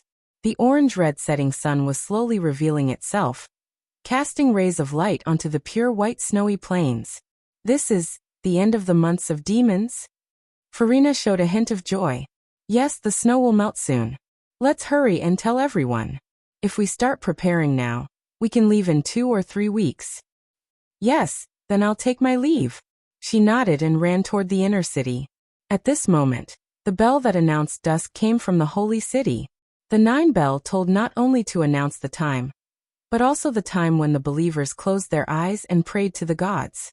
But Tucker and Thor did not pray, because the gods could no longer hear them. He took off the crown on his head and put it on the battlement. Then he climbed up the city wall and looked at the sunset in the distance. If he wanted these people to completely abandon the Hermes, he still had one more thing to do. But Tucker did not mind, because in this way, he could stay with his companions who had fought side by side. This dusk was not only the sunset of the church, but also the sunset of all human beings. He closed his eyes and leaned down. Farina heard a slight crash behind her, as if something had slipped into the valley.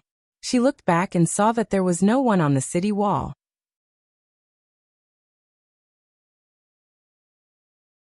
Chapter 828. This time, the months of the demons lasted for nearly 5 months. When the dark clouds dissipated and the warm sunshine reappeared over the western region, spring was already half over. An urgent task was placed in front of Roland. That was spring plowing. Launching a war to conquer the southernmost region during the months of the demons, when other forces found it difficult to move forward, would save a lot of time and enable them to carry out the unified strategy with ease. However, it would also consume a lot of food. Due to the rapid population growth, the border area's granary was empty for the first time. Roland secretly felt lucky that the first thing he did after annexing Longsong's stronghold was to hand over the Golden One's seeds cultivated by Leaf to Perot and order him to promote the improved crops. Otherwise, the months of the demons would be really difficult. The cement ships that traveled between the border area and Longsong's stronghold formed the lifeline of the First Army. A large number of wheat-ground pancakes were distributed to the soldiers fighting in the front line by shipping. Therefore, the day after the Victory Day celebration, Roland held a spring plowing operation conference. Not only the Ministry of Agriculture, but also the entire City Hall, including the second-class officials of the Longsong area, the District Governor Perot, and the Fallen Dragon Ridge Governor Spear were all summoned to Neverwinter Castle. Among them, Spear Passy was flown here directly by Maggie. When she landed, her cheeks were pale. And when she saluted Roland, she complained a lot. Carcant, the Lord of the Northern Region, was represented by his daughter, Edith, and his second son, Cole. Roland did not know if it was an illusion, but he felt that the Pearl of the Northern Region, who had just returned from the Great Snow Mountain, was more radiant than before, while Cole, who was behind her, seemed much weaker. And that outfit? Was it a little too neutral? Anyway, the conference had gathered representatives from all over Grey Castle, except for the Eastern Region, which had not yet surrendered, and the Central Region, which had not yet established the City Hall system. This could basically be regarded as a national conference. He looked around the hall with satisfaction and then knocked on the table. Everyone quietened down and looked at the king. "I know you must be wondering why the word war is used on the banner," Roland said, pointing to the red cloth banner hanging on the wall behind him. "Because this is a war." It was not only related to the successful implementation of this year's strategic plan, but also determined the validity of Neverwinter's rule. When I first roped in the refugees, I promised them that as long as they were willing to work hard, they would never go hungry. I've done this in the past 3 years, expanding my territory from a remote border town to more than half of Grey Castle. There's no reason I can't do it this year. The kingdom will only be stable if the people don't have to worry about food and water.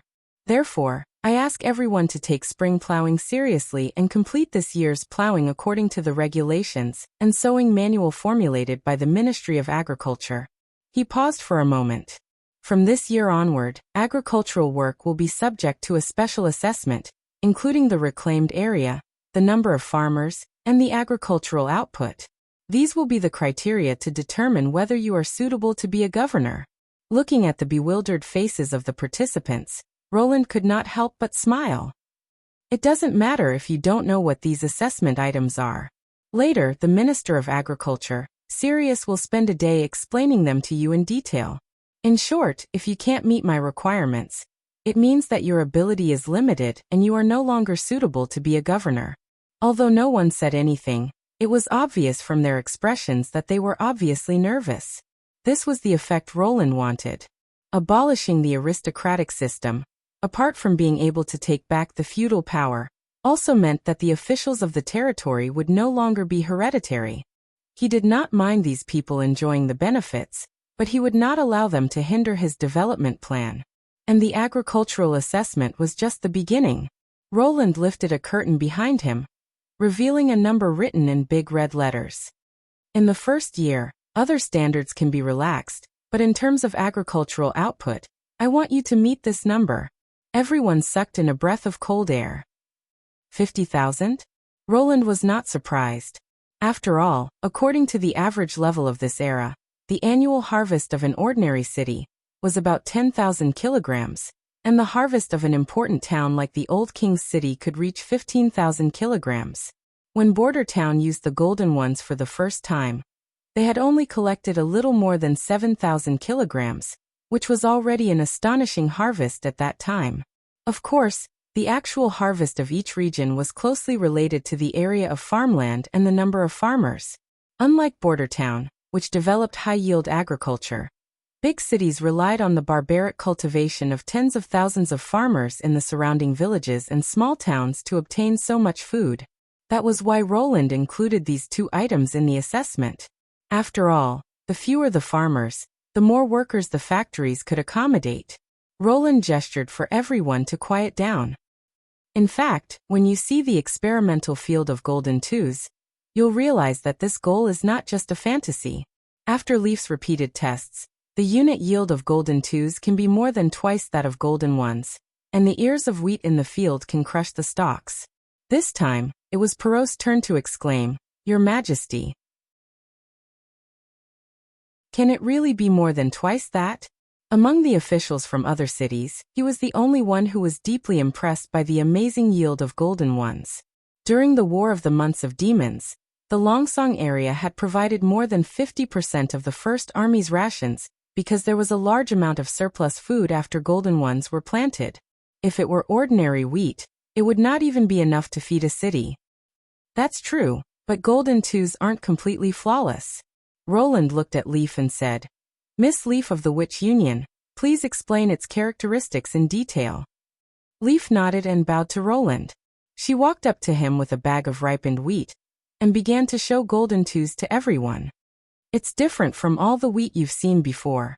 It can only be planted once, so you have to come to Neverwinter to get new wheat seeds every year. I've also greatly strengthened its root system so that it can absorb nutrients from deeper underground. However, it consumes a lot of fertility and needs to be fertilized. Otherwise, we'll have to divide 3 plots of land and let them rest." And, looking at Leaf, who was a little reserved at first but became more and more fluent in her speech, Roland stroked his chin in satisfaction. Golden twos were a new type of wheat with its own jinkula. Its root system could extend 4 to 5 meters underground, and its ability to absorb fertilizer was enhanced. Except for the fact that it could not reproduce continuously, it was better than golden ones in all aspects. The only disadvantage was actually an advantage for Neverwinter. The fact that it could not keep seeds meant that once other cities started to plant golden twos, they would have to rely on the supply from the new King's City. At the same time, other low-yield wheat would be squeezed out of the market. This was a great advantage for Roland to monopolize the food market and put this resource under the control of the state. Roland believed that no farmer would go back to planting ordinary wheat after trying to plant golden twos. As long as this improved seed was popularized throughout the country, it would greatly alleviate the food shortage in various places. With food, it would naturally be able to accommodate more people.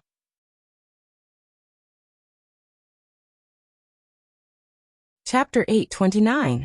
After Leaf finished her explanation, Edith was the first to raise a question. "Your Majesty, can ordinary people really eat the wheat catalyzed by magic power?" This was probably the question that everyone else was most concerned about.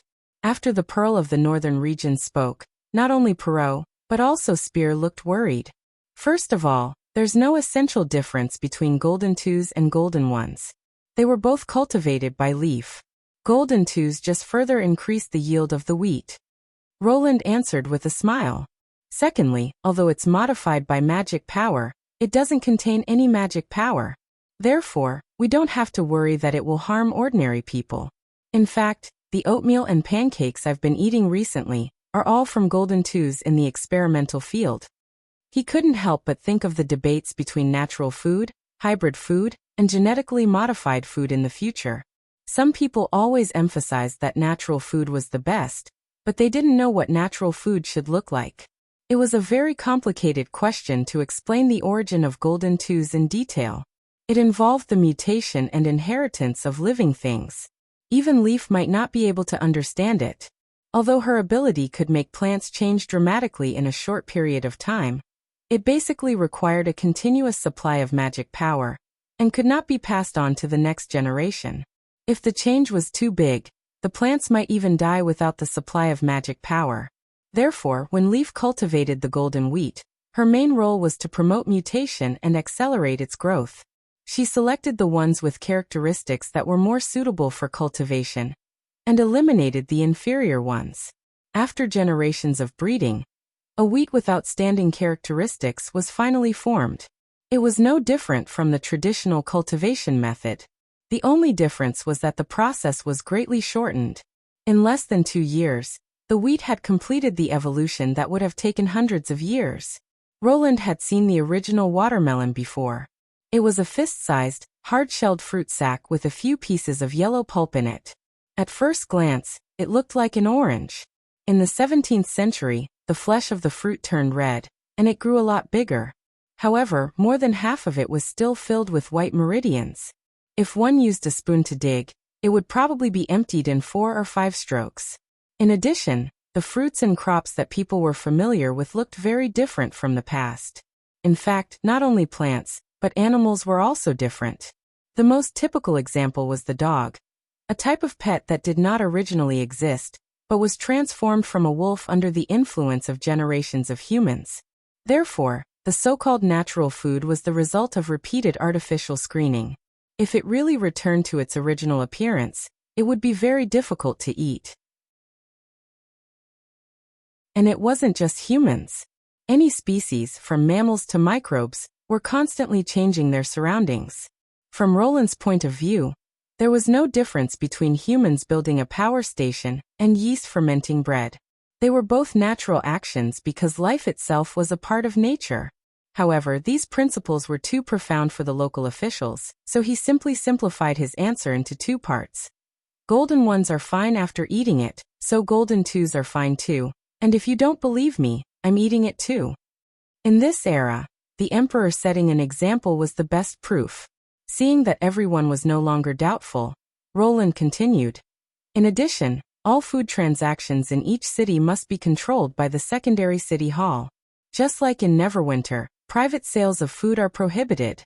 As for the specific implementation methods, Berev, the director, will explain them to you in detail later. Marchioness Spear Passy raised her eyebrows. Your Majesty, if golden twos really have such a high output, I'm afraid there will be a lot of surplus after feeding the people. If the city hall wants to buy all of them, it will be very difficult for them to finance. Besides, there are only about 10,000 people in Fallen Dragon Ridge. Do they really need to produce so much food? That's right. The surplus food is not for eating, but for storing. Storing. She was a bit surprised. For the upcoming Battle of Divine Will, Roland said word by word. Apart from recruiting more people for the Kingdom of Grey Castle, he also wanted to promote Golden Twos because of the war that would decide their fate. As a member of the Kingdom of Grey Castle who was born in a peaceful era, he had never experienced a prolonged and cruel war. Therefore, he could only prepare for the war based on his historical experience. The worst situation that Roland could imagine was that the population would be reduced by 30%. All the young men would have to go to the battlefield, and all the women and children would have to work in the factories to provide supplies for the front line. In this situation, the farmlands would probably be left uncultivated. If they had enough food for 2 to 3 years, they might be able to hold on until an opportunity arose. He had asked the Minister of Construction, Car Van Bate, about this issue. The latter had told him that a well-designed, well-structured, and well-supervised granary could store shelled grain for up to 5 years. Although the taste would deteriorate after 1 or 2 years, no one would care if the food tasted good or not. Wheat was not the only high-yielding crop in Leaf's experimental field. After 2 years of cultivation, high-yielding crops such as sugarcane, corn, and potatoes had been introduced from other places. The latter two, in particular, had a much higher yield than wheat due to their natural advantages. There were 2 reasons why Roland chose to promote Golden Twos instead of other crops. First, their offspring could reproduce normally, so they were not suitable for monopolizing the food trade. Second, their storage period was not as long as that of grain. Of course, Agriculture was a very complicated industry. It not only included food for humans, but also food for animals. For example, without sufficient soybean fodder, there would be no developed animal husbandry. However, Roland did not have much time to think about it. It was already a big project to ensure that everyone could have staple food during the war. Since most of the participants knew the significance of the Battle of Divine Will, no one questioned this policy that concerned the survival of the human race. At the end of the meeting, Roland looked at Scroll and said, "I hope that agronomy will be added to the secondary education, mainly to train professionals who can master the planting methods of various crops." The education level of other cities was much lower than that of Neverwinter. Roland also felt that it was impossible to promote universal education throughout Grey Castle. Therefore, he thought it would be better for Neverwinter to send professionals to other cities to guide agricultural production. Moreover, specialized agronomy was a start. In the future, subjects such as chemical engineering, architecture, and medicine would also be developed. Roland did not expect his subjects to be able to research and invent new theories on their own. They only needed to apply what they had learned to the operation of the industry. After the meeting, Vendi brought him a piece of news. The witches who were exploring the ruins in the snowy mountains of the western region had safely arrived at the pier of Neverwinter. When Roland arrived at the pier, a figure flew straight into his arms. The light golden curls rubbed against his cheek, making him feel a little itchy. A familiar scent filled his nostrils.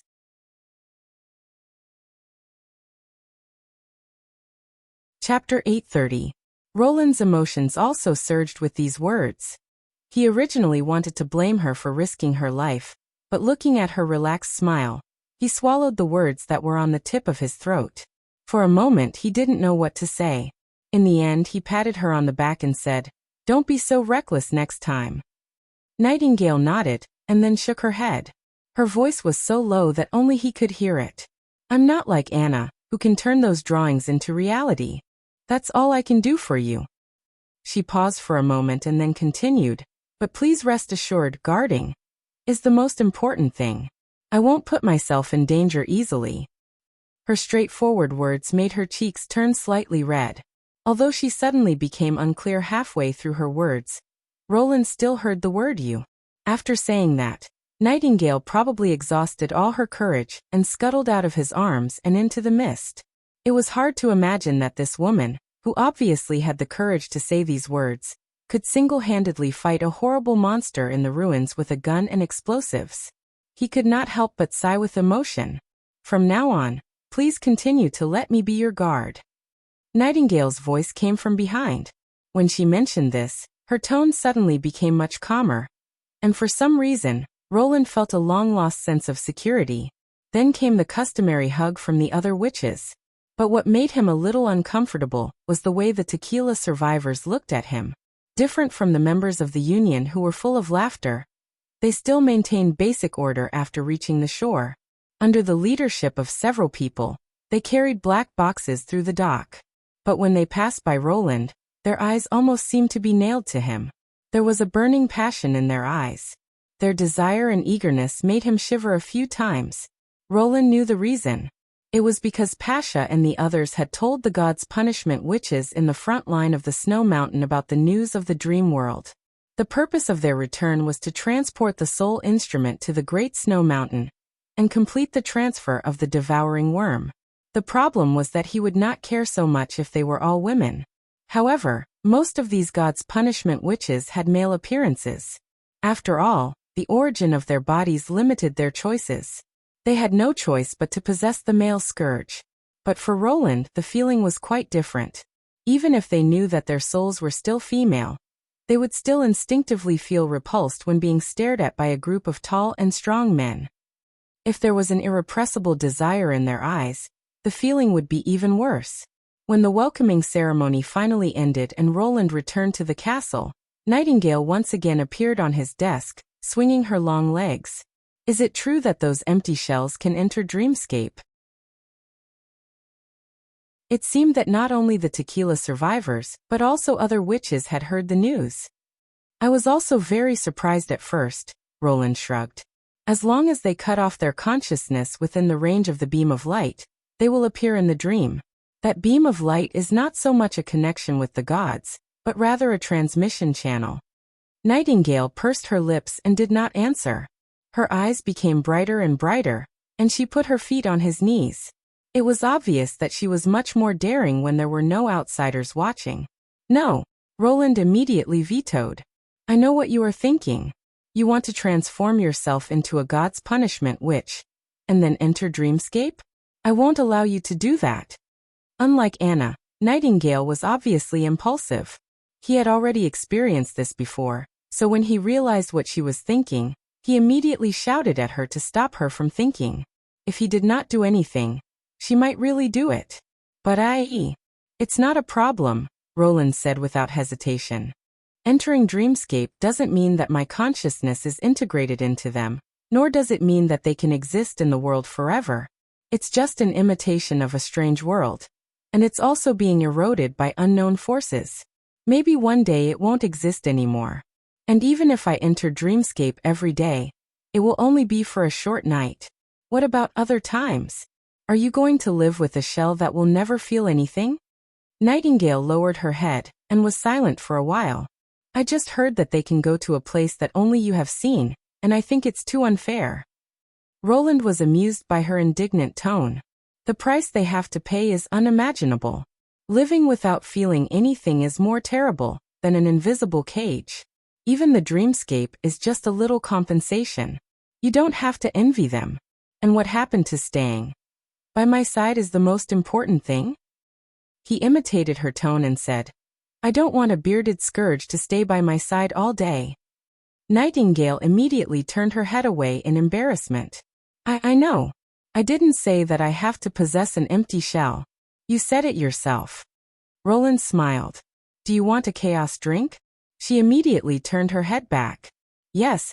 Well, it's really easy to understand.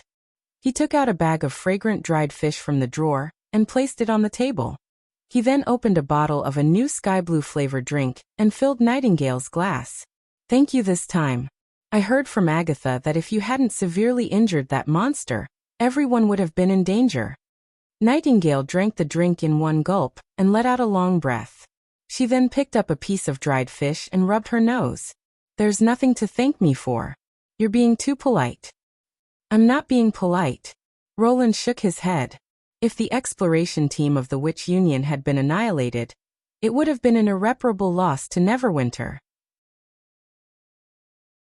So your contribution is as important as Anna's. It's just that we each have our own strengths. Do you understand? After hearing these words, Nightingale could not help but raise the corner of her mouth, but as if she did not want him to see through her thoughts, she hurriedly chewed on the dried fish to hide her joyful expression.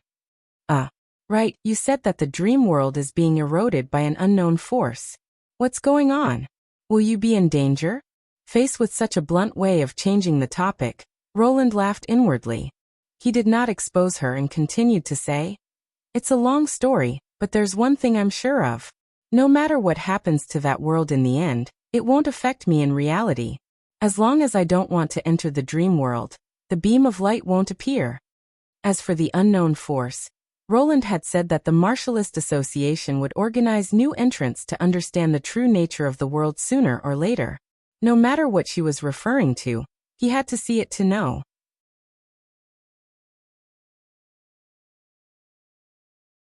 Chapter 831. The Olympiad math itself was not important. What was important was the sign it represented. During his initial exploration in the dream world, he was sure that the books he had not read were all blank. Most of the books in the bookstall and the library only had one cover. He even guessed that these covers came from a corner of his memory. If he had never seen them before, perhaps the books themselves did not even exist.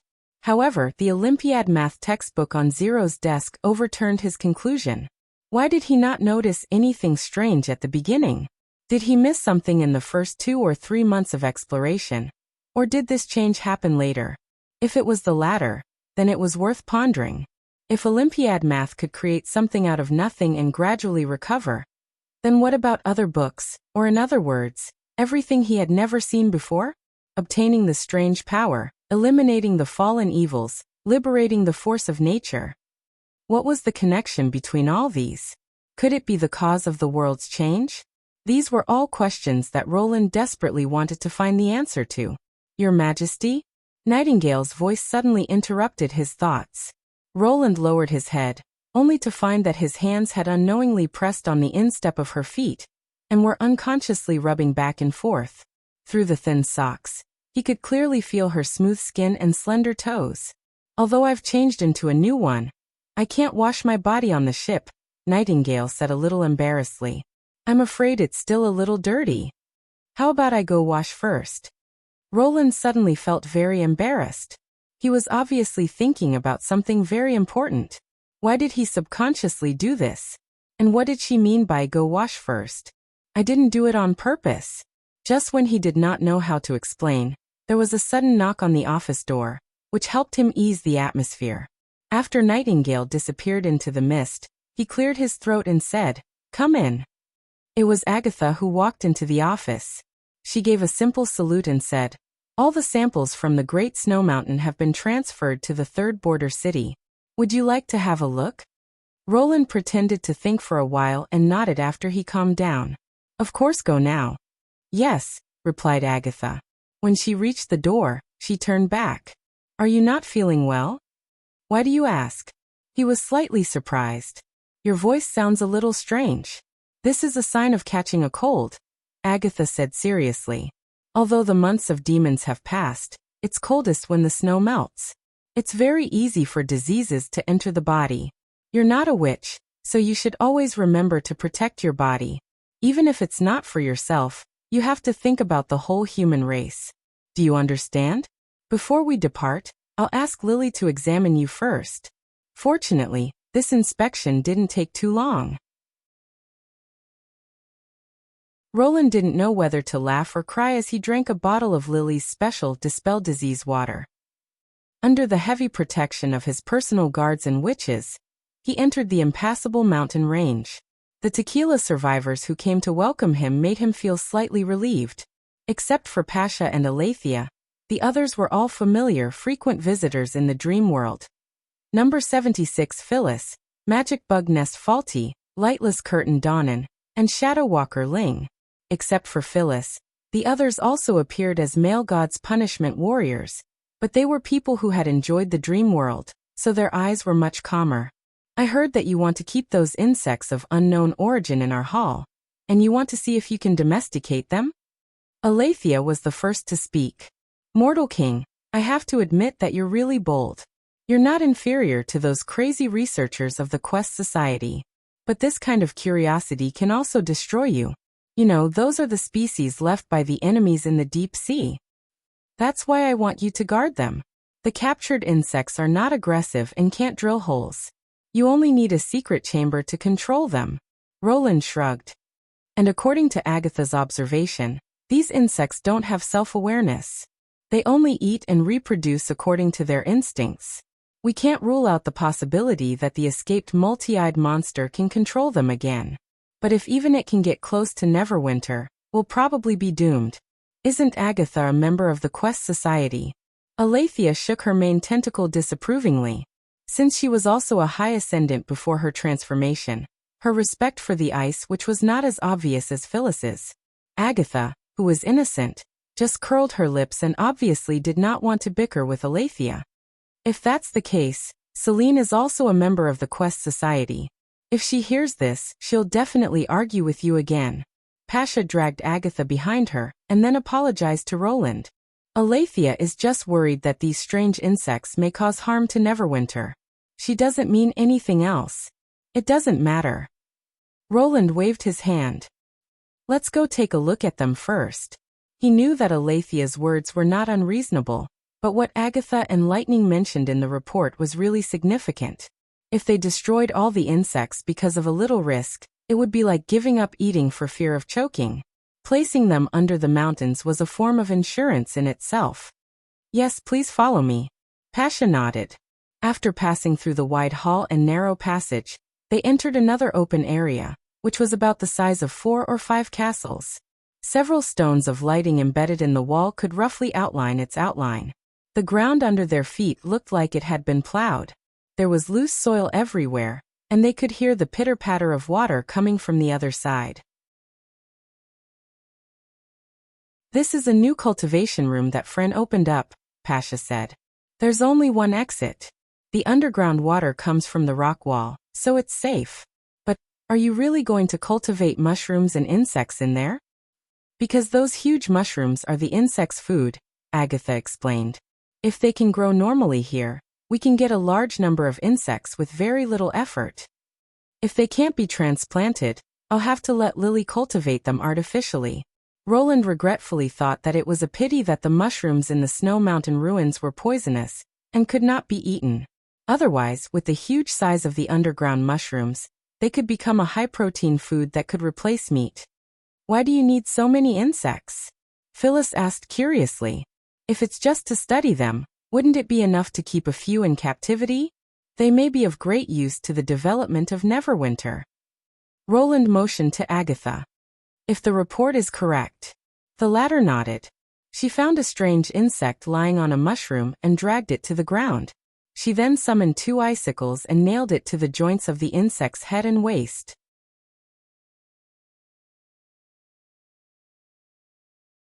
Chapter 832. As the Ice Witch had described it in her report, it looked like a hairless spider or an ant with a big belly. Its upper body was slender and clearly segmented, and its lower body was swollen and about the size of a grown man's torso. Obviously, this was not the insect's limit. Its abdomen had to expand to at least 2 or 3 times its normal size in order to envelop the entire mad demon. According to the photos sent back from the scene, when the mad demon was contained, its head would be buried in the ground, leaving only its bloated belly exposed. At first glance, it looked like a large, mature insect egg. "Did you kill it?" Phyllis asked. "It's convenient. Although it's not aggressive, it can run away quickly." Agatha condensed the ice into a slender blade and cut into the insect's abdomen. Immediately, a milky white liquid with a slightly fishy smell flowed out. This kind of mucus has a certain antiseptic effect. Under normal circumstances, it can flow freely, but after a long time, it will slowly solidify and turn into a substance like egg white, she explained. "And then, eat it?" Farty could not help but frown. "Although I've never eaten it before, I don't think it tastes too good." Agatha shook her head. "The key lies in another kind of body fluid."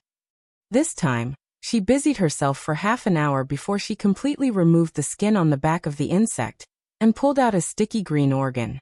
"It looks a little like a gallbladder," Phyllis said excitedly. "But it's not bile." Agatha carefully cut a small hole in it and squeezed 2 drops of dark green juice out of the slime that had accumulated on the ground. She then summoned 2 icicles again and quickly stirred the slime. "The next step is the key." Roland held his breath and carefully watched the preservative change. Soon the liquid began to thicken, and the Ice Witch's stirring became slower and slower. About 2 or 3 minutes later, the icicles that had been inserted into the mucus could not be separated anymore, as if they were tightly bound together by something. He stretched out his finger and pressed the surface of the mucus.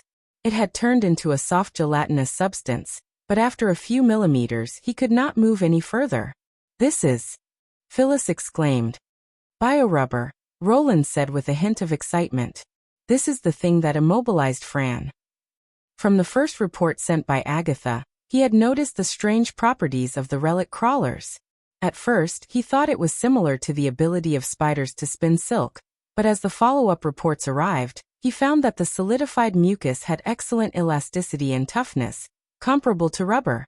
Not only could it be cemented on the surface of objects, but it could also be shaped into any shape before solidifying. These 2 points alone made it practical.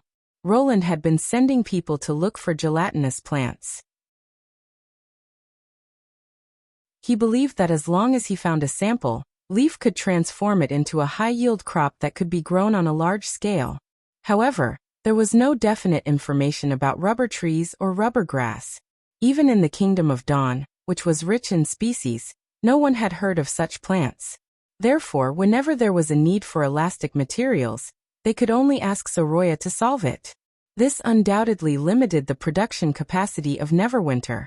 With the new batch of machine tools being put into use and the production efficiency and processing level of the factory significantly improved, rubber became the most obvious shortcoming. Although he knew that rubber was just a general name for elastic materials, which could be produced naturally or artificially, he did not know how to operate it. Just when Roland suspected that there were no gelatinous plants in this remote area, the exploration report of the Snow Mountain ruins gave him an unexpected surprise. Because of this, he decided to take the risk and try to breed this alien creature brought by the deep-sea monsters. Now that he had seen the real thing, he was finally sure of his judgment. Regardless of the durability of the solidified mucus, as long as it could act as a seal for moving parts, it could be categorized as a rubber. According to Summer's scene, we found that it was these reptiles that bound Fran, Agatha said slowly. They sprayed mucus from their tails and tied her up tightly like a net. However, the mucus in the stomach alone was useless. It had to be mixed with the juice in the organs on the back to achieve the rapid solidification effect. If not for Sylvie's Eye of Magic, we would have to explore for another 10 days to half a month. I see, Pasha nodded. This is a good material to make fishing nets and ropes. The former is okay, but the latter is too soft, Alethea commented bluntly. No one likes to use a rope that gets longer and longer.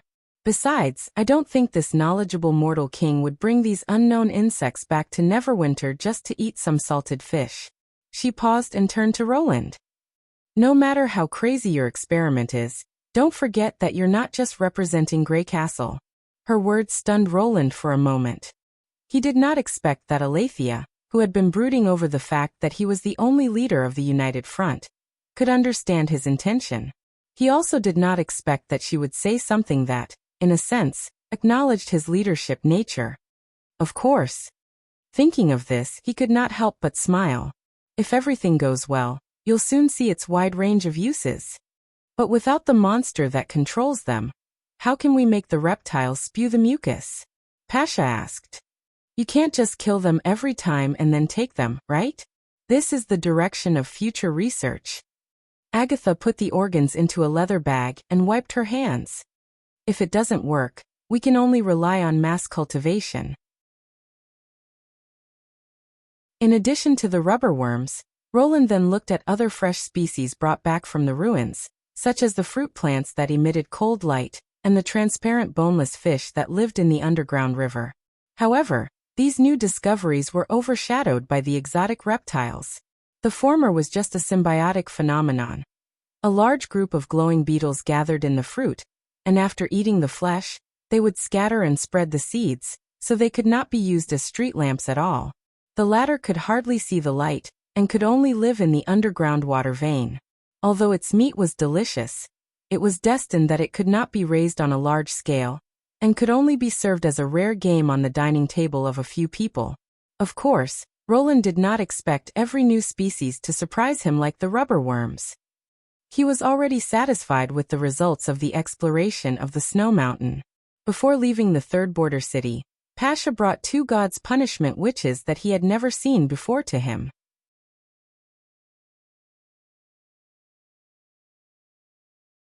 Chapter 833. 2 days later, a strange-looking concrete ship slowly left the dock of Neverwinter. It rose high from the flat deck, and was at the same time covered with sackcloth, like a moving hill. On both sides of the ship, there were not only armed soldiers, but also more than 10 God's Punishment witches who were responsible for escorting the ship. This ship was the Victory, which was responsible for delivering the soul instrument to the Great Snow Mountain. There, the Tequila witches would complete the transformation ceremony and possess the worm carrier. Due to the need for secrecy, there was no ceremony or whistle before the ship left. Even the loading work was done secretly at night. Roland stood beside the wet brick dock and watched the ship leave. Once the transformation was completed, Neverwinter would have 3 worm carriers. Whether it was the municipal construction or the impassable defense line project, they would have enough power to carry out the implementation. This was a good thing, but he was not as happy as he had imagined. The 2 witches who volunteered to be transformed were called Jasmine and Lara. After returning to their original forms in the dream world, the 2 were only in their early 20s. They looked about the same age as Tilly, and they were also very active. With the intention of letting them enjoy themselves, Roland took the volunteers to the amusement park in the suburbs with Phyllis and the other witches. They went to the Ferris wheel, the roller coaster, the haunted house. Jasmine even accidentally broke a ghost head falling from the sky, and the pendulum. There was no limit to the food. If he had not robbed several fallen evils a while ago, he would not have been able to afford such expenses. During the 2 days, although Jasmine and Lara were full of surprise and disbelief, they did not ask any questions and went wherever they were told to go. When riding on the roller coaster, they would scream like everyone else, and when eating the strawberry sundae, they would laugh as happily as the girl next door. They looked no different from ordinary people. If he had not known the answer in advance, he would not have believed that the two had decided to give up their human bodies and resolutely sacrifice their lives to fight against the demons. It was just like the choice they made when facing the magic core at the bottom of the ruins 400 years ago. When they finally woke up from the dream, they looked calmer than Roland had expected. He wanted to comfort the two of them, but it was as if a fishbone was stuck in his throat, and he couldn't say a word. Let them reconsider whether or not they should turn into devouring worms. This was neither in his interest nor in the interest of the United Front. Apart from that, the rest of his words seemed meaningless, more like hypocritical kindness that had nothing to do with him. In the end, he was the one who was comforted. Even now, Roland could still clearly remember the words and the look in their eyes at that time. "Thank you," Jasmine said with a smile. "And we don't regret it," Lara added. At that moment, he felt as if he could hear their heartbeats. It wasn't that they didn't like it, but they did not regret it. "Your Majesty?" Phyllis, who saw him off, looked at him and asked, "Aren't you going back to the castle?" Only then did Roland come back to his senses. The SS Victory had already disappeared from his sight, leaving only some lingering smoke. He suppressed his thoughts and took a deep breath. Is it really impossible to cut off consciousness after possessing the carrier? Phyllis seemed to understand what he wanted to say, so she slightly lowered her voice and said, "A god's punishment which is different from a carrier. God's punishment witches have a certain basic consciousness even if they don't transfer their souls. It's more appropriate to say that witches are manipulators rather than fusion. But a carrier is different. It's a special container, and once it enters the carrier, it's closely connected. Although it can go dormant when it's not used for a long time, no one has ever achieved complete separation. At least not Pasha and the others. But there's also a beam of light above the carrier's head, right?" "That's right." Phyllis nodded. "Without the support of magic power, such a huge body can't move at all. So maybe one day, we can also find a way to let their souls return to the dream world," Roland said slowly, looking up at the deep blue sky. After a moment of silence, Phyllis followed his gaze and said, "Well, maybe they'll wait for that day." The snow-covered jungle of the western region was a new visual experience for Lorgar. She had heard more than once about what snow looked like from the traveling merchants, and in her mind, she had equated it with cold white sand. But when she saw it with her own eyes, she realized that snow was far more delicate than gravel and much whiter. Even the purest river sand in the Silver Stream was not as flawless as the snow that could be seen everywhere. The whole world seemed to have changed color. Although the months of demons had ended, Ashes told her that it would take at least half a month for the snow to melt. "That's good," she thought. "In this way, I can see a pure white snow city." During the voyage, there was almost nothing they could do. Lorgar explored the inside and outside of the steel ship, but she still could not find the reason why it could move on its own even though there was no wind. Even when she asked Andrea this question, she could not get a definite answer. She only knew that a machine that kept boiling water was pulling the hull. As for how exactly it was pulled, only His Majesty and Miss Anna knew. Not to mention the former, the latter was also a member of the Neverwinter combat power list, mentioned by Ashes. Powerful and knowledgeable, Princess Andrea of the Wild Flame clan had a deeper impression of the name Anna. However, when she mentioned this to Andrea, the latter laughed disdainfully. "Combat power ranking?" She rolled her eyes. "Humans and wolves are different. No matter how powerful a person is, he can't beat the power of a group. In terms of individual strength, Isn't it the same as arguing with low-level beasts? Wolves also move in groups, Lorgar corrected her. Well then let's change it to other animals such as tigers, snow leopards. Andrea coughed twice. In short, Anna is the source of all the power in Neverwinter. The First Army could easily defeat the Watchdogs and the Iron Whip clan largely with the help of Anna's ability. I'm guessing she didn't tell you that she almost lost to an ordinary person. Looking at the surprised wolf girl, Andrea showed an as expected expression. And that ordinary person was holding a weapon made by Anna. It's meaningless to talk about combat power without these. If you want to become stronger, I suggest you apply for a set of special weapons from His Majesty. At this point, Andrea patted the long spear on her back. If you can install those big pipes on your back after transformation, I'm sure it'll be more effective than any combat skill. Although Lorgar did not agree with this statement, she still silently kept this suggestion in mind. After all, her father often said that listening and observing was the right thing to do, but she should not easily forget her original intention.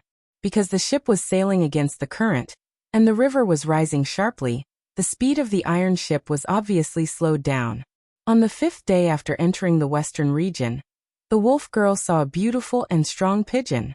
After circling several times in the air, it flew straight to Ashes at the bow of the ship. Just when she thought she could have an extra meal for lunch, she saw Andrea take out a handful of fried dry food with a smile and feed it to the pigeon. The pigeon intimately rubbed against Ashes's cheek as if they were old friends who had not seen each other for a long time. It was not until the pigeon spoke that Lorgar realized it was a witch. Coo coo coo. Got it. Tell Her Highness Tilly that I'll be there soon. Me too. Andrea did not want to be left behind. Coo.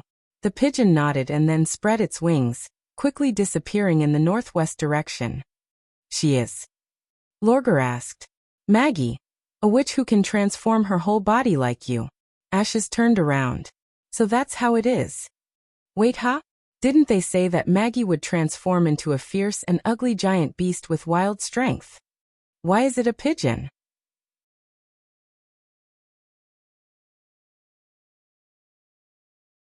Chapter 834.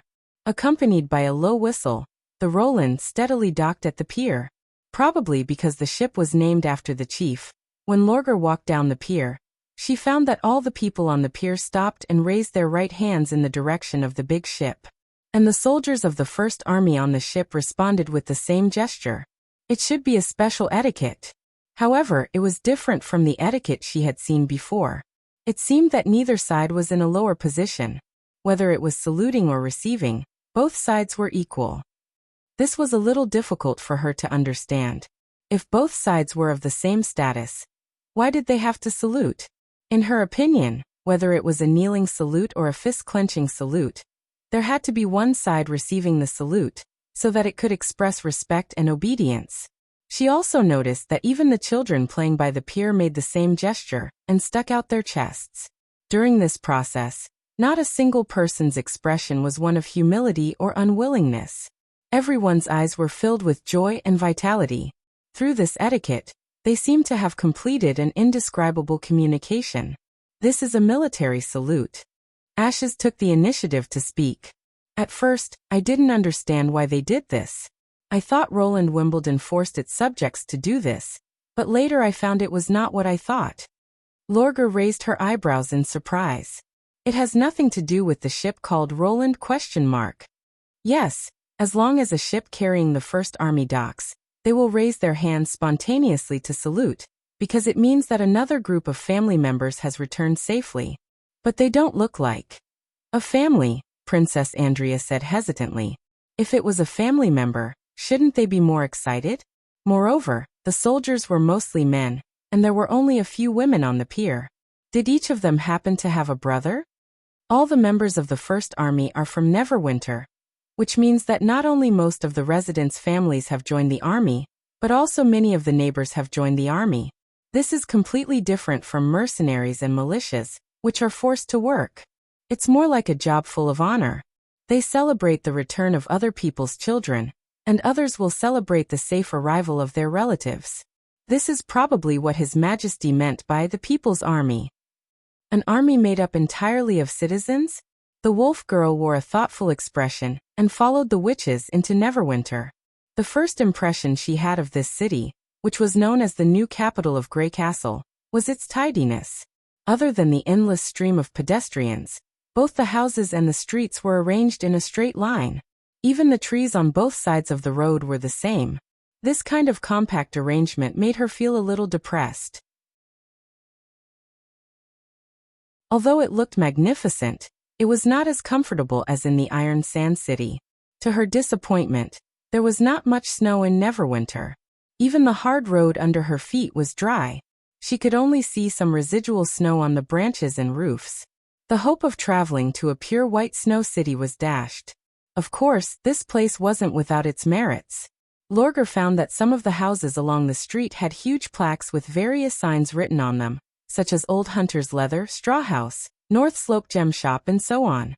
Although many of the horizontal signs were still blank, it was enough to dazzle her eyes.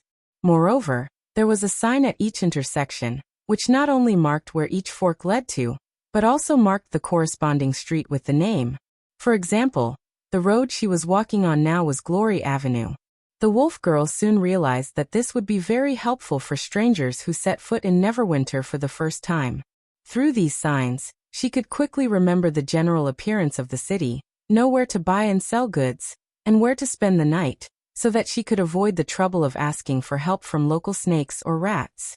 When she talked with the traveling merchants who traveled back and forth in the southernmost region, what she heard the most were the stories of the pioneers when they first arrived in a new place. The unfamiliar city was always full of hardships and frustrations. When they exposed their identity as outsiders, in a sense, it was equal to putting themselves in a vulnerable position. Such a small gesture greatly facilitated newcomers. Even she felt an inexplicable sense of familiarity when she saw the road signs, as if the city was welcoming her. Perhaps because of this, the bustling and busy streets in front of her also seemed natural. Unfortunately, Lorgar didn't have much time to appreciate this strange city. Ashes quickly took her into the Lord's castle. After waiting in the hall for a while, a guard brought a reply from the King of Grey Castle. "Come with me. His Majesty has agreed to see you." Somehow, Lorgar suddenly felt a little nervous. She secretly took a deep breath and followed the guard to the third floor. Then, she walked alone into a bright study room. Behind a mahogany table placed by the French window sat a surprisingly young man. He wore a plain robe, with gray hair trailing over his shoulders. He didn't wear a crown, nor did he wear a ring on his fingers. As he toyed with a quill, he looked at her with interest. Is this the great chief who turned the southernmost region upside down? For a moment, Lorgar couldn't associate the man with the image she had envisioned.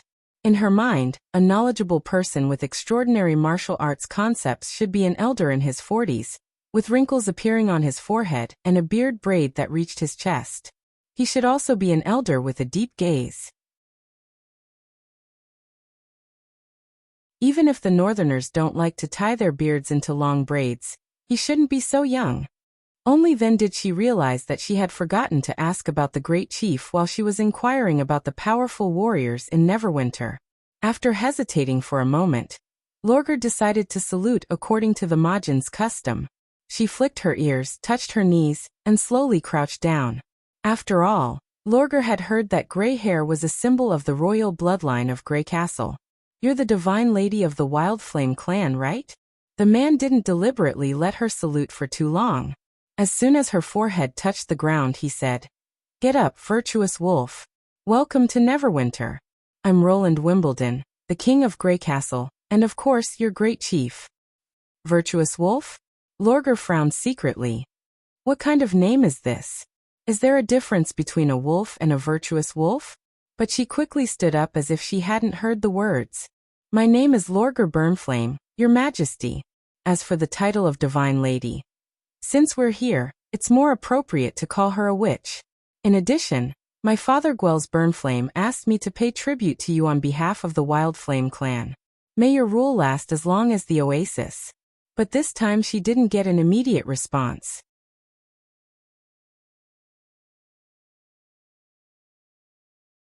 Chapter 835. This made Lorgar's heart sink. She also knew what her body looked like. When she was in Iron Sand City, She had heard a lot about wolf-shaped monsters, half-orcs, forsaken people, and so on.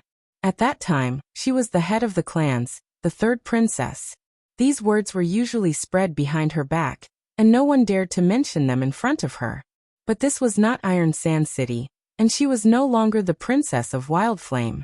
Without the protection of the clans, she would soon have to face these harsh words alone. Your ears.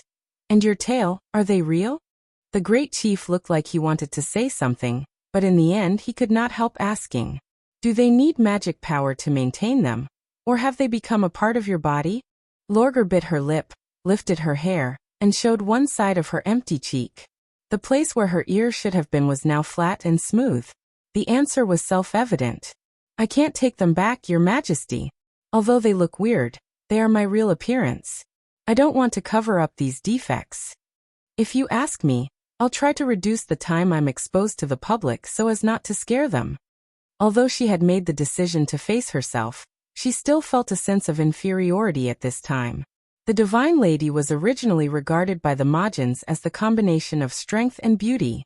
She was the pride of each clan, and was almost unanimously sought after by the young warriors.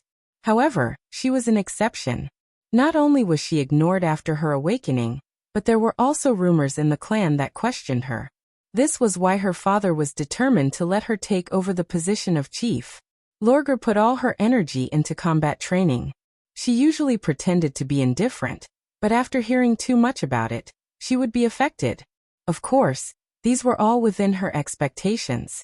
Since she had chosen the path she wanted to take, she would not give up easily no matter what obstacles she encountered. The unstoppable sand path in the dream had already pointed her in the right direction. Thinking of this, the wolf girl could not help but straighten her chest. Weird. The great chief smacked his lips. Why do you say so? Huh. Lorgar, who had secretly prepared herself, was stunned. Not because. It's not like the ears of ordinary people. Roland shrugged. Ordinary people don't have magic power. Besides, they don't affect your movement and hearing at all, so how can they be considered as defects? At most, they can be considered as a physical characteristic, and a very interesting one at that. Don't you think that these ears look very beautiful? Ahem, Your Majesty, please watch your words. At the same time, a woman's voice came from behind her. Even though it was very soft, she still heard it. However, Lorgar's attention was completely focused on the great chieftain's words, and she had no time to care about anything else. Beautiful. She felt that it was impossible to use this word on herself. For a moment, she didn't know what to say. Most of the emotions that she had been brewing unknowingly dissipated, and she felt a warm current rushing to her cheeks. How could a half-human, half-beast be beautiful? In short, I won't ask you to cover it up or wear a hood when you go out. You can do whatever you want. Roland continued, maybe some people will criticize you, but as time goes by, they'll gradually accept it. At worst, you can ask Soroya to draw a series of comic books about you, or join the Starflower troupe to perform a play. After all, becoming an idol is the best way for people to quickly become familiar with you. Comic books? Starflower troupe? Idol? Lorgar felt that her brain could not work.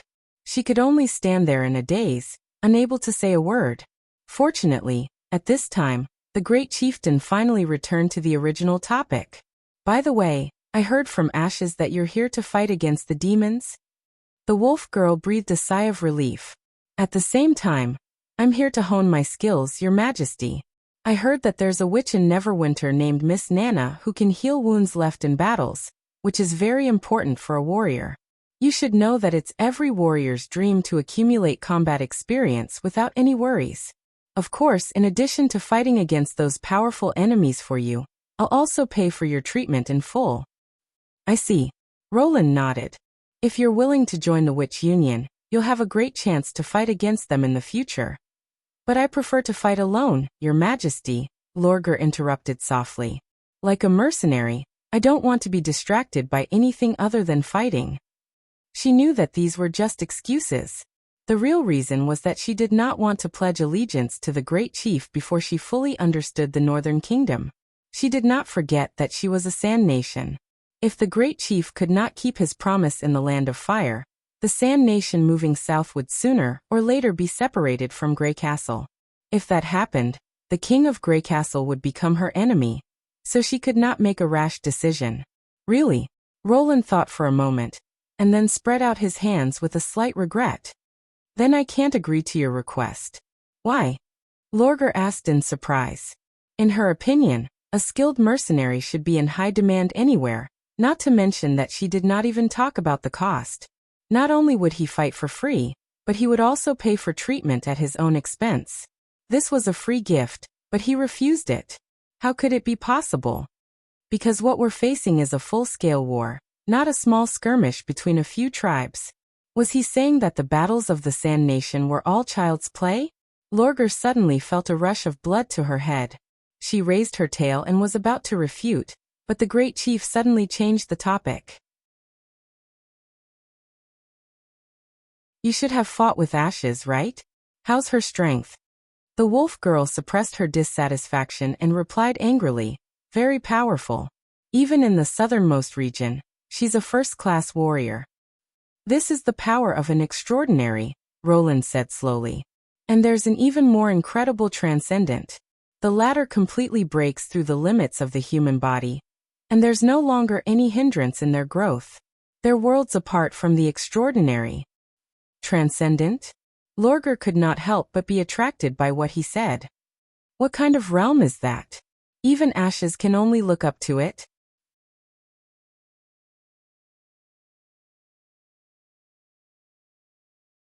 Chapter 836. Lorgar could not remember how she got out of the castle. She stood on the street in a daze, watching the people passing by hurriedly. This meeting was completely out of her expectations, in every aspect. According to her expectations, the great chief would first reject her because of her weird half-human, half-beast appearance. The mean king would directly show his disgust, and the shrewd one would remain expressionless. However, when she stated her intention, the great chief's attitude would change. After all, a free warrior could never be too much, not to mention that she had promised to help Neverwinter fight against the demons. Who would refuse such a good deal with no harm? Then she would live in the castle district, or be treated as a clan guest in a hotel in the inner city. Later, through Ashes, she would gradually get to know more witches, especially those who were good at fighting, including Miss Nana. Although not everyone would pay attention to her, there would always be people like her who hoped to improve their skills by sparring with different opponents. This kind of sparring was beneficial to both sides. At least it was much more effective than beating sandbags. When everything was ready, she would go to the place where the demons haunted, and begin to challenge herself. According to Ashes, these enemies were hiding in the uninhabited northwest wilderness. However, she was not afraid of surviving in the wild, nor did she care how well they hid. Wolves were the masters of the wilderness, and their extremely sensitive hearing and smell could help her find the enemy's lair. However, the result was completely reversed. Since her awakening, it was the first time that Lorgar had heard someone praise her beautiful ears. Even her father, who had never disliked her, often said, "If you didn't have these abnormal parts, you would definitely be one of the most beautiful girls in Iron Sand City." Wolf ears. Are they really beautiful? His words had caught her unprepared at that time. So much so that she was a little slow in following up the conversation. The great chief did not seem to dislike her, but he refused her request to participate in the demon's battle without asking for anything in return. She was still in a daze until she left the castle. No, this is just a small setback. Lorgar patted her cheeks and took a deep breath. As long as she persevered on her own path, there was no obstacle that she could not overcome. She comforted herself in her heart. Thinking about it carefully, it didn't matter if the great chieftain didn't agree. It wouldn't affect her initial plan much. She could still understand the city by herself, understand the details of the devils, and get to know other witches. At worst, it would just be a little slower. Although the other party refused her request, they did not impose any restrictions on her. They also said that if she changed her mind, she could apply to join the Witch Union at any time. She had originally planned to work alone, so it might be better this way. Thinking of this, Lorger's drooping ears perked up again. She wagged her tail and clenched her fists. That's right. If the demons were really so powerful, why would the great chief set up the king's city here? If they came from the northwest, the first human city they would encounter would be Neverwinter. If he wasn't certain that he could defeat the demons, shouldn't he stay as far away from danger as possible? He even said, "I don't want you to die." It seemed to be out of concern, but in reality, it might just be a bluff. Before the battle, it was still uncertain who would be the winner. If she was really injured, could the great chief order Miss Nana to refuse to treat her? In this way, this sentence was tantamount to making him lose face. Princess Lorger of the Wild Flame clan felt cheered up again. She still had more than 100 golden dragon pieces with her, which could not be spent if she stayed in a hotel. Even if the treatment cost was astonishing, it was impossible to charge dozens of golden dragon pieces at a time. Including food, drinks, clothes, herbs, desert guides, and other expenses, it would not be a problem to live alone for several years. She did not believe that without the support of the King of Grey Castle, she would not be able to find trouble with the demons. With a plan in mind, Lorger suddenly felt a lot more at ease. She looked around and began to look at the horizontal signs on the surrounding houses. Since she had decided to take things slowly, the first thing she needed to do was to find a place to settle down. However, it was still early, so she was not in a hurry. After all, she had successfully arrived at the western region of Grey Castle. According to the customs of the Sand Nation of the Majin clan, she should have a good celebration. Therefore, the tavern became her first target. Before Lorger took 2 steps, she was attracted by a delicate plaque. There were several vivid glass cups on the wooden board, which were filled with colorful drinks. There were also some unknown fruits as decorations, which made people want to drink to their heart's content. Below the cups was the name of the tavern, Evelyn's 100 Flavors Winehouse. On the other side of the plaque, there was a line of small words, "New Chaos Drinks on Sale. The first cup is 50% off. Welcome to taste." Chaos drinks? Lorger raised her eyebrows.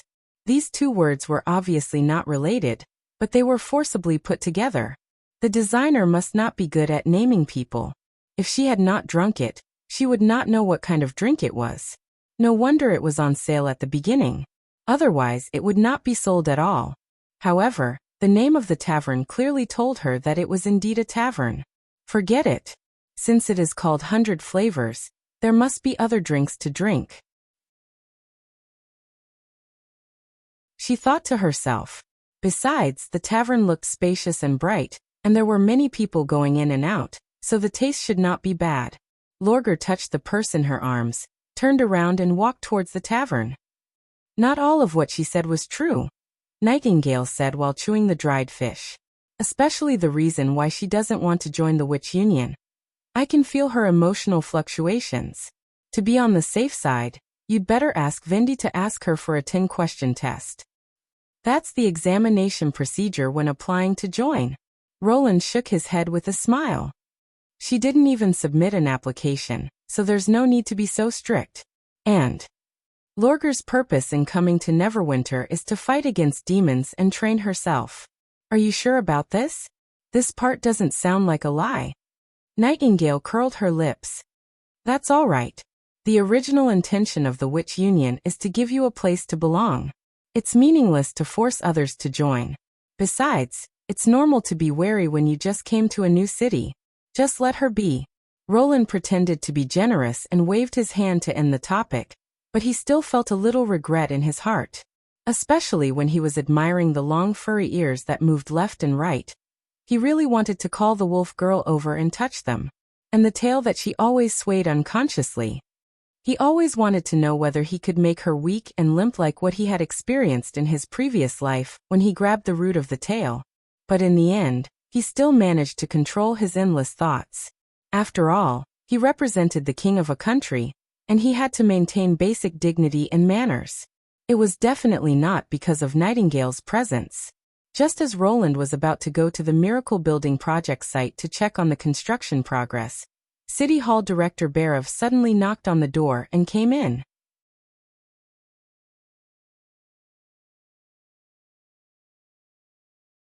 Chapter 837.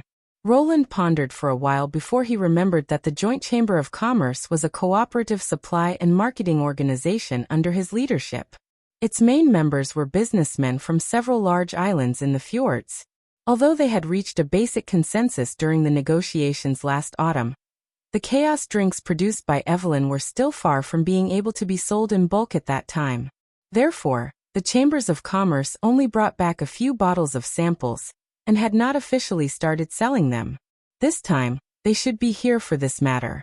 Because of the winter offensive and the desert action plan, and the entire western region was preparing for the unification of the kingdom, he had temporarily forgotten about the Joint Chamber of Commerce. Now that they had taken the initiative to come to him, it saved him a lot of effort. Show them to the reception hall. I'll be there soon, Roland ordered. After Barov left, he turned to Nightingale and said, Go and inform Tilly and Vindy to come to the castle. After all, this is the first business cooperation between the Witch Union and Sleeping Island. As soon as he walked into the reception hall, several businessmen immediately stood up and bowed to him. In addition to his old acquaintances Marjorie, Gammon and Marlin from the Crescent Moon Bay Chamber of Commerce, Roland recalled the names of the others. They were Nibelung from the Shallow Water City Chamber of Commerce and Atayir from the Sunset Island Chamber of Commerce.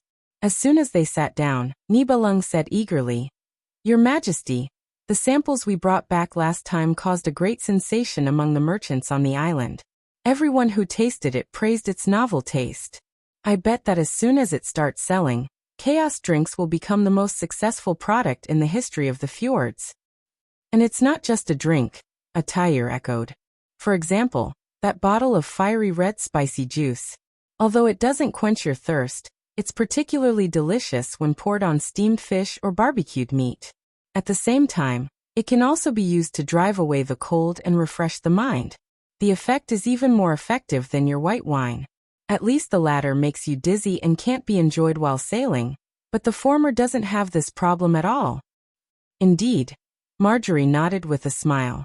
Not only those merchants, but also many explorers have noticed Chaos Drinks.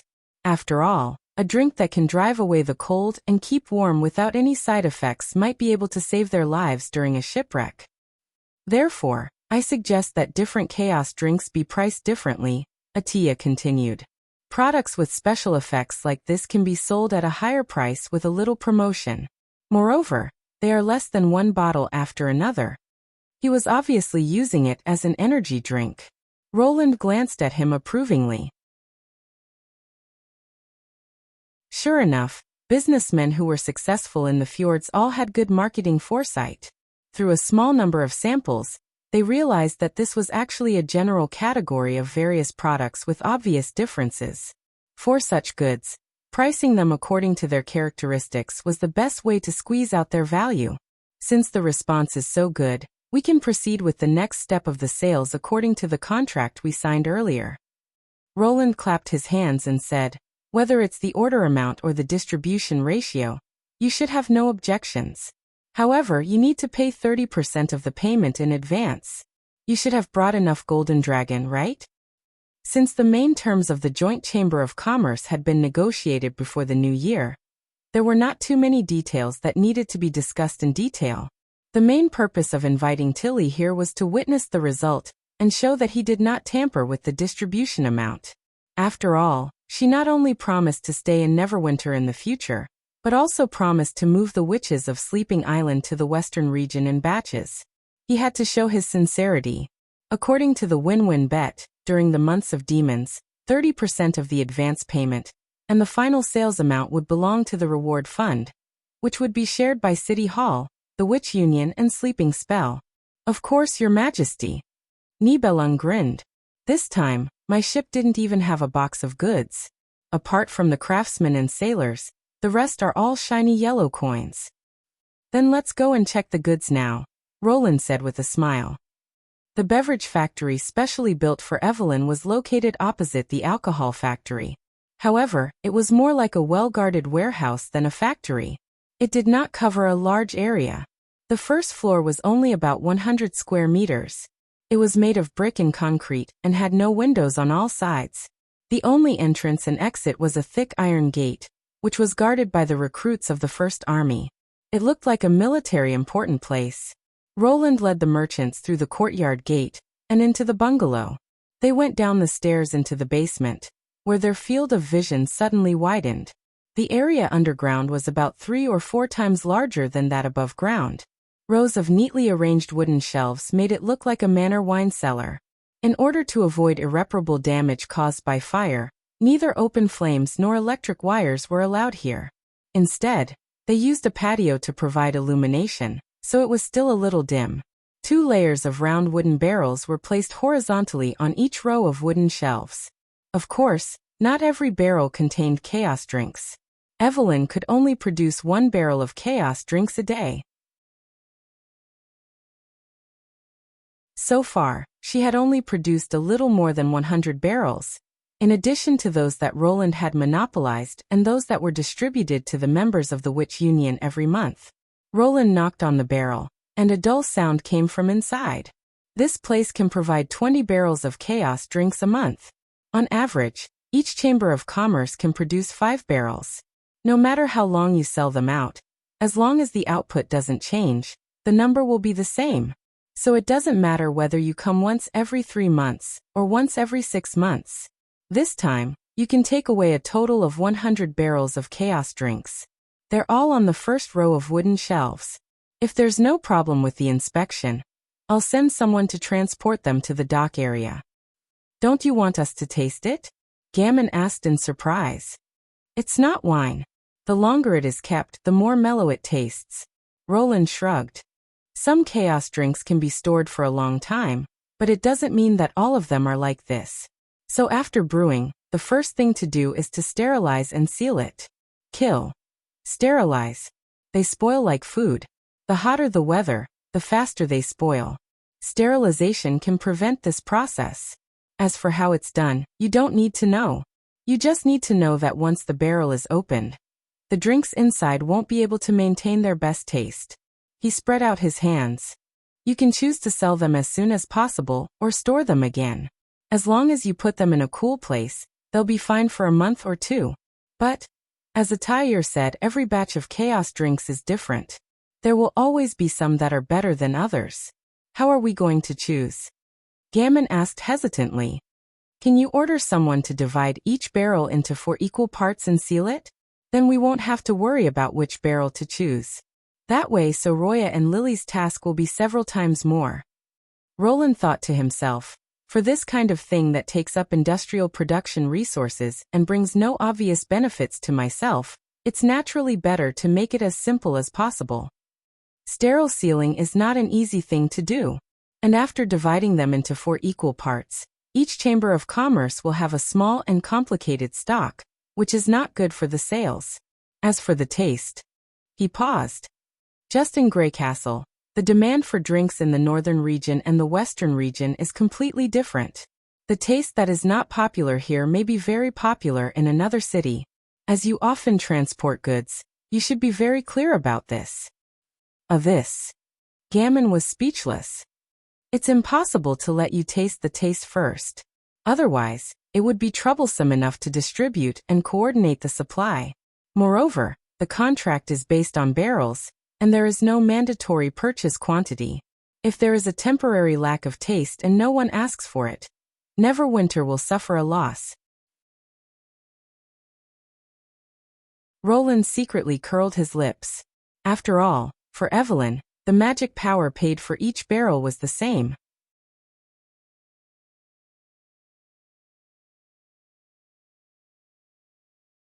Chapter 838. Although it was a bit like coercion, the Fjord's merchants finally accepted this choice. They all knew that if they quit now, others would only swallow their share together with them. In the face of a commodity with no substitute, this little concession was nothing. Moreover, they had to admit that Roland's words made some sense. Although the samples brought back before had obvious differences in taste, they were not comparable to the fruit wine or other drinks on the market. The only difference was how much they earned. Moreover, everyone was responsible for sales in different regions, so the possibility of competition was not high, which further reduced the risk of choosing inferior products. Seeing Gammon and others looking back and forth around the barrels, and even putting their noses on them to sniff, trying to find any residue of the drinks. Roland laughed in his heart. Although these barrels looked ordinary, there was a thin film drawn by Soroya inside, which completely isolated the air from the inside and outside. It was impossible to smell any difference with just the nose. While everyone was choosing the chaos drinks, he quietly called Marjorie aside and whispered, "The drinks in the barrels on both sides of number 10 and number 24 taste pretty good. At least I like them personally." The latter showed a surprised look. "Your Majesty. Take it as a thank you gift." Roland chuckled. "If it weren't for the first group of merchants you brought, it might have taken 2 or 3 more years for the Western region to become what it is today. Although your original purpose wasn't to do business with Border Town, but the town still benefited a lot from it, so this compensation is nothing." He paused. "Of course, only this time. After all, if you draw good cards every time, others will be suspicious." What he said was basically the truth. At that time, the steam prototype was cumbersome and difficult to operate. It could only be used for the simplest drainage and hauling work, so it did not have much of a market in the Western region. If she had not introduced it to the mineral merchants of Silver City, thus opening up a profitable business route, the primitive accumulation in the early stage would have been much more difficult. Moreover, the Marjorie Chamber of Commerce was in charge of sales in the Grey Castle continent. It was a good choice to first use the best varieties to occupy the local market. "Then I'll accept your gift." The female merchant did not decline too much. When it came to dealing with people, she did have the shadow of thunder. She was candid and generous, and at the same time, not bothering about trifles. After bowing to Roland with her hand on her chest, Marjorie covered her mouth and smiled. "Since I've accepted your gift, I can't do nothing in return. Let me tell you a piece of good news." "Oh." Roland raised his eyebrows. "The first group of merchants you mentioned, which is my old friend Hogg, also plans to visit the Western region in the near future." She lowered her voice. "But judging from his letter, he's not the only one who came. The machines you sold have spread throughout the central region of the kingdom. Now almost all the mining merchants are asking him about the rail transportation system. Maybe in half a year, your factory will be busy all day." "Is that so?" Roland was a little startled. Then he smiled and nodded. It seems that it is indeed good news worth celebrating. However, only he knew that when he heard this news, a heartfelt sense of accomplishment suddenly surged from the bottom of his heart. The day had finally come. In the past 2 years, he had sold nearly 100 steam engines, of which only 30% were sold in the kingdom. When Grey Castle Industries was first established, the monthly output was only a miserable 2 to 3 units. Even when the demand of the territory was not met, he still sold a part of them to Silver City. He had been looking forward to this day. Such a small amount of source power was almost negligible for the Industrial Revolution, but it was a signal of the transformation from manpower to machinery, a signal that the production method was about to be reborn. When everyone noticed this new force and wanted to follow suit, the revolution began. This kind of profit-oriented revolution was almost impossible to stop. Its effect was thousands of times better than shouting and promoting products everywhere, and the energy contained in it was enough to change the whole era. Today's Neverwinter was also different from before. The output of the industrial park in a day was equivalent to that of a month in the past, and after 3 shifts, it could increase even more. Most importantly, a large number of apprentices who had received primary education were continuously being transformed into workers. They had never touched a hammer or forged a sword, but they had learned how to use machines to produce machines. As long as the time was right, Neverwinter would be able to break out the jaw-dropping productivity of this era. From Marjorie's news, Roland seemed to see that the time was not far from him. 2 days later, the merchant from the fjords left Neverwinter with the chaos drinks he had selected. Barov could not wait to enter his office with a thick stack of books. From the smile on the old director's face, which was so wide that his eyes could not be seen, Roland knew that he must have gained a lot this time. However, after opening the statistics book, he did not stay too long on the entry amount, but focused on the new arrivals. According to the agreement of the last meeting, Sunset Island and Shallow Water City, would each provide 300 craftsmen in exchange for completing the transformation of the paddle steamer within 5 years, while the rich Crescent Moon Bay directly used 2,000 people and 50,000 golden dragon coins to buy a large steel ship without sails. Although the purpose of both parties was to obtain the shipbuilding technology, Roland did not care about it. Instead, he regarded it as a bargaining chip. As long as they were willing to keep the craftsmen, he could give them not only the manufacturing methods and craftsmanship, but also the design drawings. Therefore, they also put in a lot of effort this time. According to Barev's statistics, the number of craftsmen brought by the fjords this time was 10 to 20% more than the agreement, and most of them were old carpenters with many years of shipbuilding experience. Their intention was self-evident. Since Neverwinter did not prohibit the transfer of technology after the contract was completed, except for those who were regarded as part of the transaction, the rest of the people would bring all the knowledge back to the fjords. Unfortunately, they did not understand the term technology of the new era. Roland could not help but smile. Soon, the people of the fjords would find that if they wanted to produce their own steamships, they had to buy raw materials, processing equipment, and key parts from Neverwinter. In the end, they would only become more dependent on Grey Castle, just like those small countries without complete industrial capacity in the future. He picked up the quill, drew a circle under the total number of craftsmen, and then handed the statistics book back to Barev.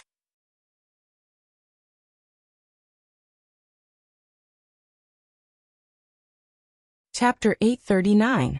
Tilly was sitting at her desk, writing a secret letter to be sent to Sleeping Island on a small piece of paper. Since she needed to send the letter by courier, she had to reduce the size of the words as much as possible and express her meaning in the most concise language. The content was actually not complicated and could be summarized in 2 or 3 sentences, but somehow she could not stop writing. It was as if some kind of emotion was pulling her, making her unconsciously nag as if she was writing a letter to her family. It was really rare for her to let her emotions get out of control. However, Tilly unexpectedly found that this feeling was not bad. Since it was not a matter of life and death, she let it be. The thin ink marks slowly spread out on the letter paper, giving people a warm and comfortable feeling. Dear Camilla, the months of the demons have ended and the western region has returned to peace. The Victory Day celebration was particularly interesting. Do you still remember the hot pot I told you about? Roland directly moved this method to the town square. He used 4 huge iron pots to make a thick soup and then threw pieces of meat, vegetable leaves, whole chicken and bird beak mushrooms into the soup. The fragrance of the soup could even be smelled on the other side of the Redwater River. He also said that the hot pot was a specialty of Neverwinter and must be tasted. Under Roland's instigation, everyone followed his example and threw all kinds of food into the pot. I have to say, with the fresh and thick soup base, no matter what was eaten, it was quite delicious. Whether it was the city hall officials, the witch union or the ordinary people, there was no difference between them, which was probably impossible to see in the past. Just by witnessing such an enthusiastic scene, it was hard to imagine that a cruel war that would decide everyone's fate would soon descend upon the world. Because of this kind of joy was particularly precious. I wrote this to tell you that Neverwinter is really an incredible place. I don't intend to let you drop your prejudice against the nobles, but Roland Wimbledon is not a noble at all. Don't be surprised, I just confirmed my previous speculation. He is just like us. The so-called noble identity is just a past or a cover-up. So you should also come to see this new city. Although Sleeping Island needs to be guarded, I don't want you to use this responsibility as a cage to bind yourself. By the way, this time during the months of demons, our witches finally didn't just stand by and watch. Roland's main plan to conquer the southernmost region revolved around Ashes, Andrea and Echo. As for the interesting things that happened in the desert, I won't go into them here. I can talk about them in detail later. I believe that when the other sisters come, the power of Sleeping Island will definitely become more important. To the chief butler of Sleeping Island. At this moment, a hand suddenly stretched out from behind Tilly and placed a sky-blue drink in front of her. Well, Lynn Sangia smiled. She didn't need to turn her head to know that the other party was Ashes. It just so happens that I've written about you. Do you want to take a look? No, Ashes rubbed her shoulder and said, I have to prepare dinner today. Then go ahead. I'm looking forward to your delicious cooking, Tilly said with a smile. The witches usually dined with Roland in the castle's living room, so there was rarely a fire in the small kitchen. However, they had been separated for several months, and Ashes wanted to share a dinner with her alone. Of course, she would not refuse. Not to mention that Ashes had mysteriously claimed that she had obtained a magical seasoning from the southernmost region. She took a sip of the chaos drink, which was as refreshing as an ice spring, and continued to write. We've chatted for so long. Let's get down to business. According to the agreement between him and I, we will move at the beginning of spring. Now it's time to take action, and I haven't changed my mind. Everything is as expected, even more perfect. So just follow the plan. I believe you are well prepared. After the months of demons, the trade routes in the fjords will soon be busy. I'm afraid it will be difficult to hire enough ships and sailors in a short time. If you encounter such trouble, you can ask Thunder for help. He is looking for adventurers to explore the Sealine. Ships and people won't be a problem. Before the steel ship Roland built for him is launched, Thunder will stay in the fjords. As long as you can contact him, he will definitely help us. In addition, don't forget to tell the lords and merchants of the fjords where we are going. Tell them that sleeping spell will continue to be open to everyone. Don't worry that some witches will be too far away from the fjords after the migration. Now that the port at the shoal of the western region has been put into use, and Roland also plans to build a new port at Endless Cape for supplies, it will be easy for Neverwinter's ships to reach the fjords. And I have a hunch that it won't be long before this route will become the busiest trade route between the mainland and the islands. Crossing the channel will become normal, especially when the modified paddle steamers in the port are completed. Please remember, Camilla, moving the western region does not mean giving up on Sleeping Island. Neverwinter is the front line against the demons, and the most dangerous stronghold after the start of the Battle of Divine Will. As a member of the human race, we should do our duty and make a contribution to the fight against the enemy. But even Roland is not sure that we can win. When the western region is conquered by the enemy, the only place we can go is the fjords. Although it's better not to happen, as long as Sleeping Island is still there, we still have hope. Take care of yourself. Tilly Wimbledon. Princess Tilly heaved a sigh of relief after she finished writing. Camilla Derry was originally a member of the nobility in the old king's city, so she was very clear about the dirty deeds among the nobles, which made her completely lose confidence in her social class. Although she still supported all the decisions she made, the chief butler had a vague feeling that she would stay on Sleeping Island forever. However, in Tilly's mind, although Sleeping Island was important, it should not be a lonely place. The guards should take turns, and everyone should have the opportunity to come to Grey Castle and experience the life of a normal person again, which was what she wanted to see. Of course, this letter might not be able to completely dispel Camilla, but as more and more witches learned about the western region, she believed that Camilla would change her original opinion. Tilly put down the quill, rolled the letter into circles, and tied them with a string. When Honey was called over, she was shocked to see 5 or 6 paper circles on the table. Are they all sent to Sleeping Island? She asked. Yes, and they all have to be sent to Camilla. Tilly nodded. Isn't it too much? It doesn't matter. Since it's a letter from Her Highness Tilly, we have to send it to her no matter what. Honey patted her chest. I'll go and catch 2 big seabirds for you now. Not to mention a secret letter, even a honey-grilled fish can be sent to her. Watching the little girl skipping out of the room, Princess Tilly could not help but walk to the window and look in the direction of the fjords. It would not be long before the witches who were forced to leave their homeland would set foot on this land again.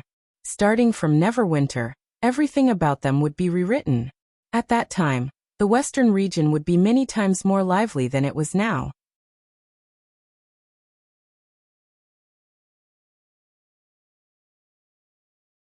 Chapter 840. When the sky had just turned white, Broken Sword had already fully woken up. She got out of bed, walked to the window, and pushed it open. The slightly chilly morning wind suddenly poured into the room, bringing with it both the coolness of melting snow and the fragrance of spring.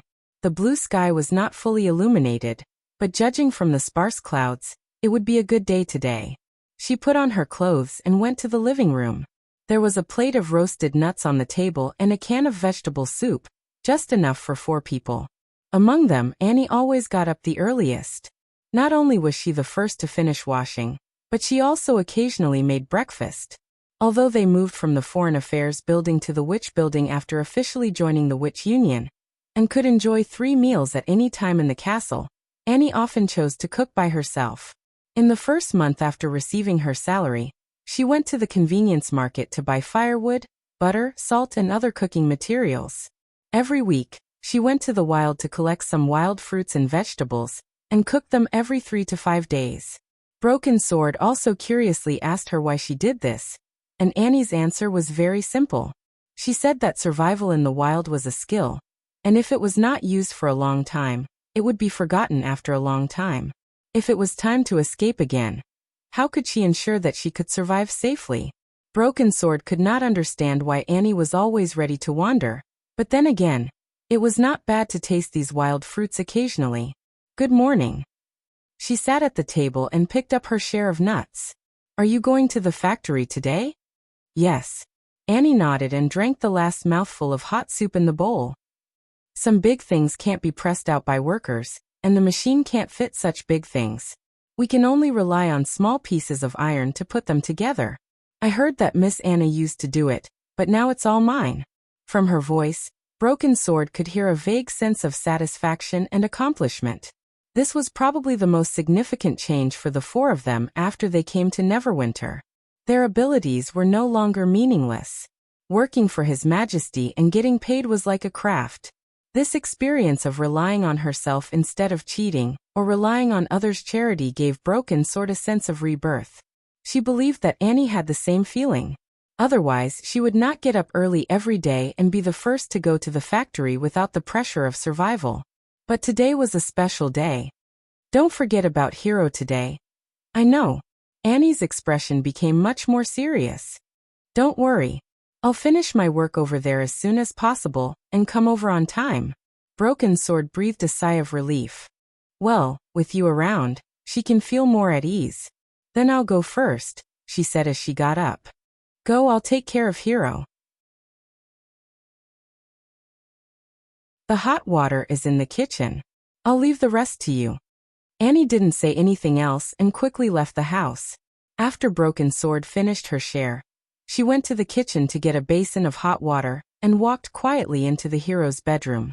Due to the loss of her feet, life was inconvenient. Even if there were enough rooms, she usually slept with Annie. During the day, the 3 of them would take turns to take care of him. Miss Iffy and Lady Vendi would also come to help. To her surprise, Hero had already woken up. He was leaning against the headboard of the bed, looking out of the window, which was getting brighter and brighter. The soft light shone on her lavender hair and fair face, making her look quiet and pleasant. Just by looking at this scene, it was hard to imagine what kind of cruel treatment she had suffered. However, Broken Sword quickly realized that Hero's mood was probably not as calm as she looked, so she got up much earlier than usual. Good morning, she said. Good morning. Hero trembled slightly as if she had recovered from a daze. She said embarrassedly, I'll have to trouble you again. What trouble? Broken Sword stuck out her tongue. No one will think so. And maybe after today, you'll be able to do it yourself. In an instant, a very complicated look flashed through Hero's eyes. There was nervousness, expectation, fear, and excitement. After a while, she controlled her emotions and smiled reluctantly. I don't know if I can do it. I've completely forgotten the feeling of walking. Even in my dreams, She bit her lip. I can only crawl forward. Then just learn from the beginning. It's no big deal.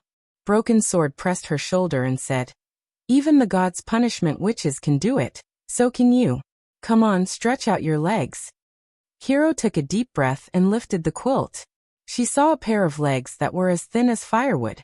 Unlike a few months ago, the legs that had been cut off from the knees had grown a lot longer, almost reaching the ankles. The hideous and ugly scars had also become smooth skin. Although they looked wrinkled and looked like they would break at any moment, They did not look like the legs of a normal person. However, they were much more complete than before. And for this extra half, the Witch Union had put in a lot of effort. In the beginning, Miss Nana could only heal minor injuries such as a broken finger. And she could not regrow a whole limb in any case. It was not until the 4 witches joined the Witch Union that Miss Nana, in accordance with His Majesty's instructions, tested the strengthened ability of each witch, that there was a delightful breakthrough. With Miss Nana holding Miss Nana's broken sword, the effect of her healing magic was improved comprehensively, and a hound with a broken leg could regrow its claws. This new discovery brought hope to Hiro's recovery, but the subsequent experiments found that it was not so easy. First of all, healing only worked on the wound, and Hiro's broken leg had already healed. To recover, they had to create an artificial wound. Secondly, even with the magic power of broken sword, the healing could only last for dozens of breaths, which meant that the recovery process had to be divided into several stages. The combination of these 2 points was a daunting challenge for both the healer and the one being healed. On one side, they had to repeatedly suffer the pain of a broken leg, and on the other side, they had to make multiple incisions to heal the fracture. Fortunately, Lady Vendi noticed this problem, and then the whole Witch Union took action. For the first time, Broken Sword found that they called each other sisters not just for formality, but they regarded each other as their family. Even though the 4 of them came from the kingdom of Wolfheart and had just joined Neverwinter, they were not stingy with their concern. Miss Leaf used a special plant called sleeping fern to cultivate a herb that could make people unconscious. After taking it, they would be unconscious for several hours, and Hiro would not have to suffer any pain. Miss Anna was in charge of the incision. With the sharp black fire, the new wound could be leveled in an instant, and Miss Nana only needed to focus on using her ability. The last one was Lady Spearpassy. As the lord of a city, she did not immediately return to Fallen Dragon Ridge after the meeting because of Broken Sword. The previous treatments could be said to be very careful. Miss Nana's magic power would be exhausted every time she recovered less than half the length of her finger. Once her magic power disappeared, the unhealed severed limb would become a fatal wound, so the effect was extremely slow.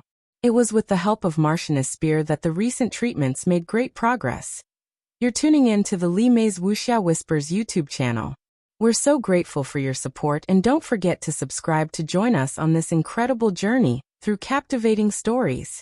Your generosity through donations truly makes a world of difference, as it's the primary source of revenue that allows me to expand and enhance this channel for you. Thank you from the bottom of my heart for being a part of this adventure.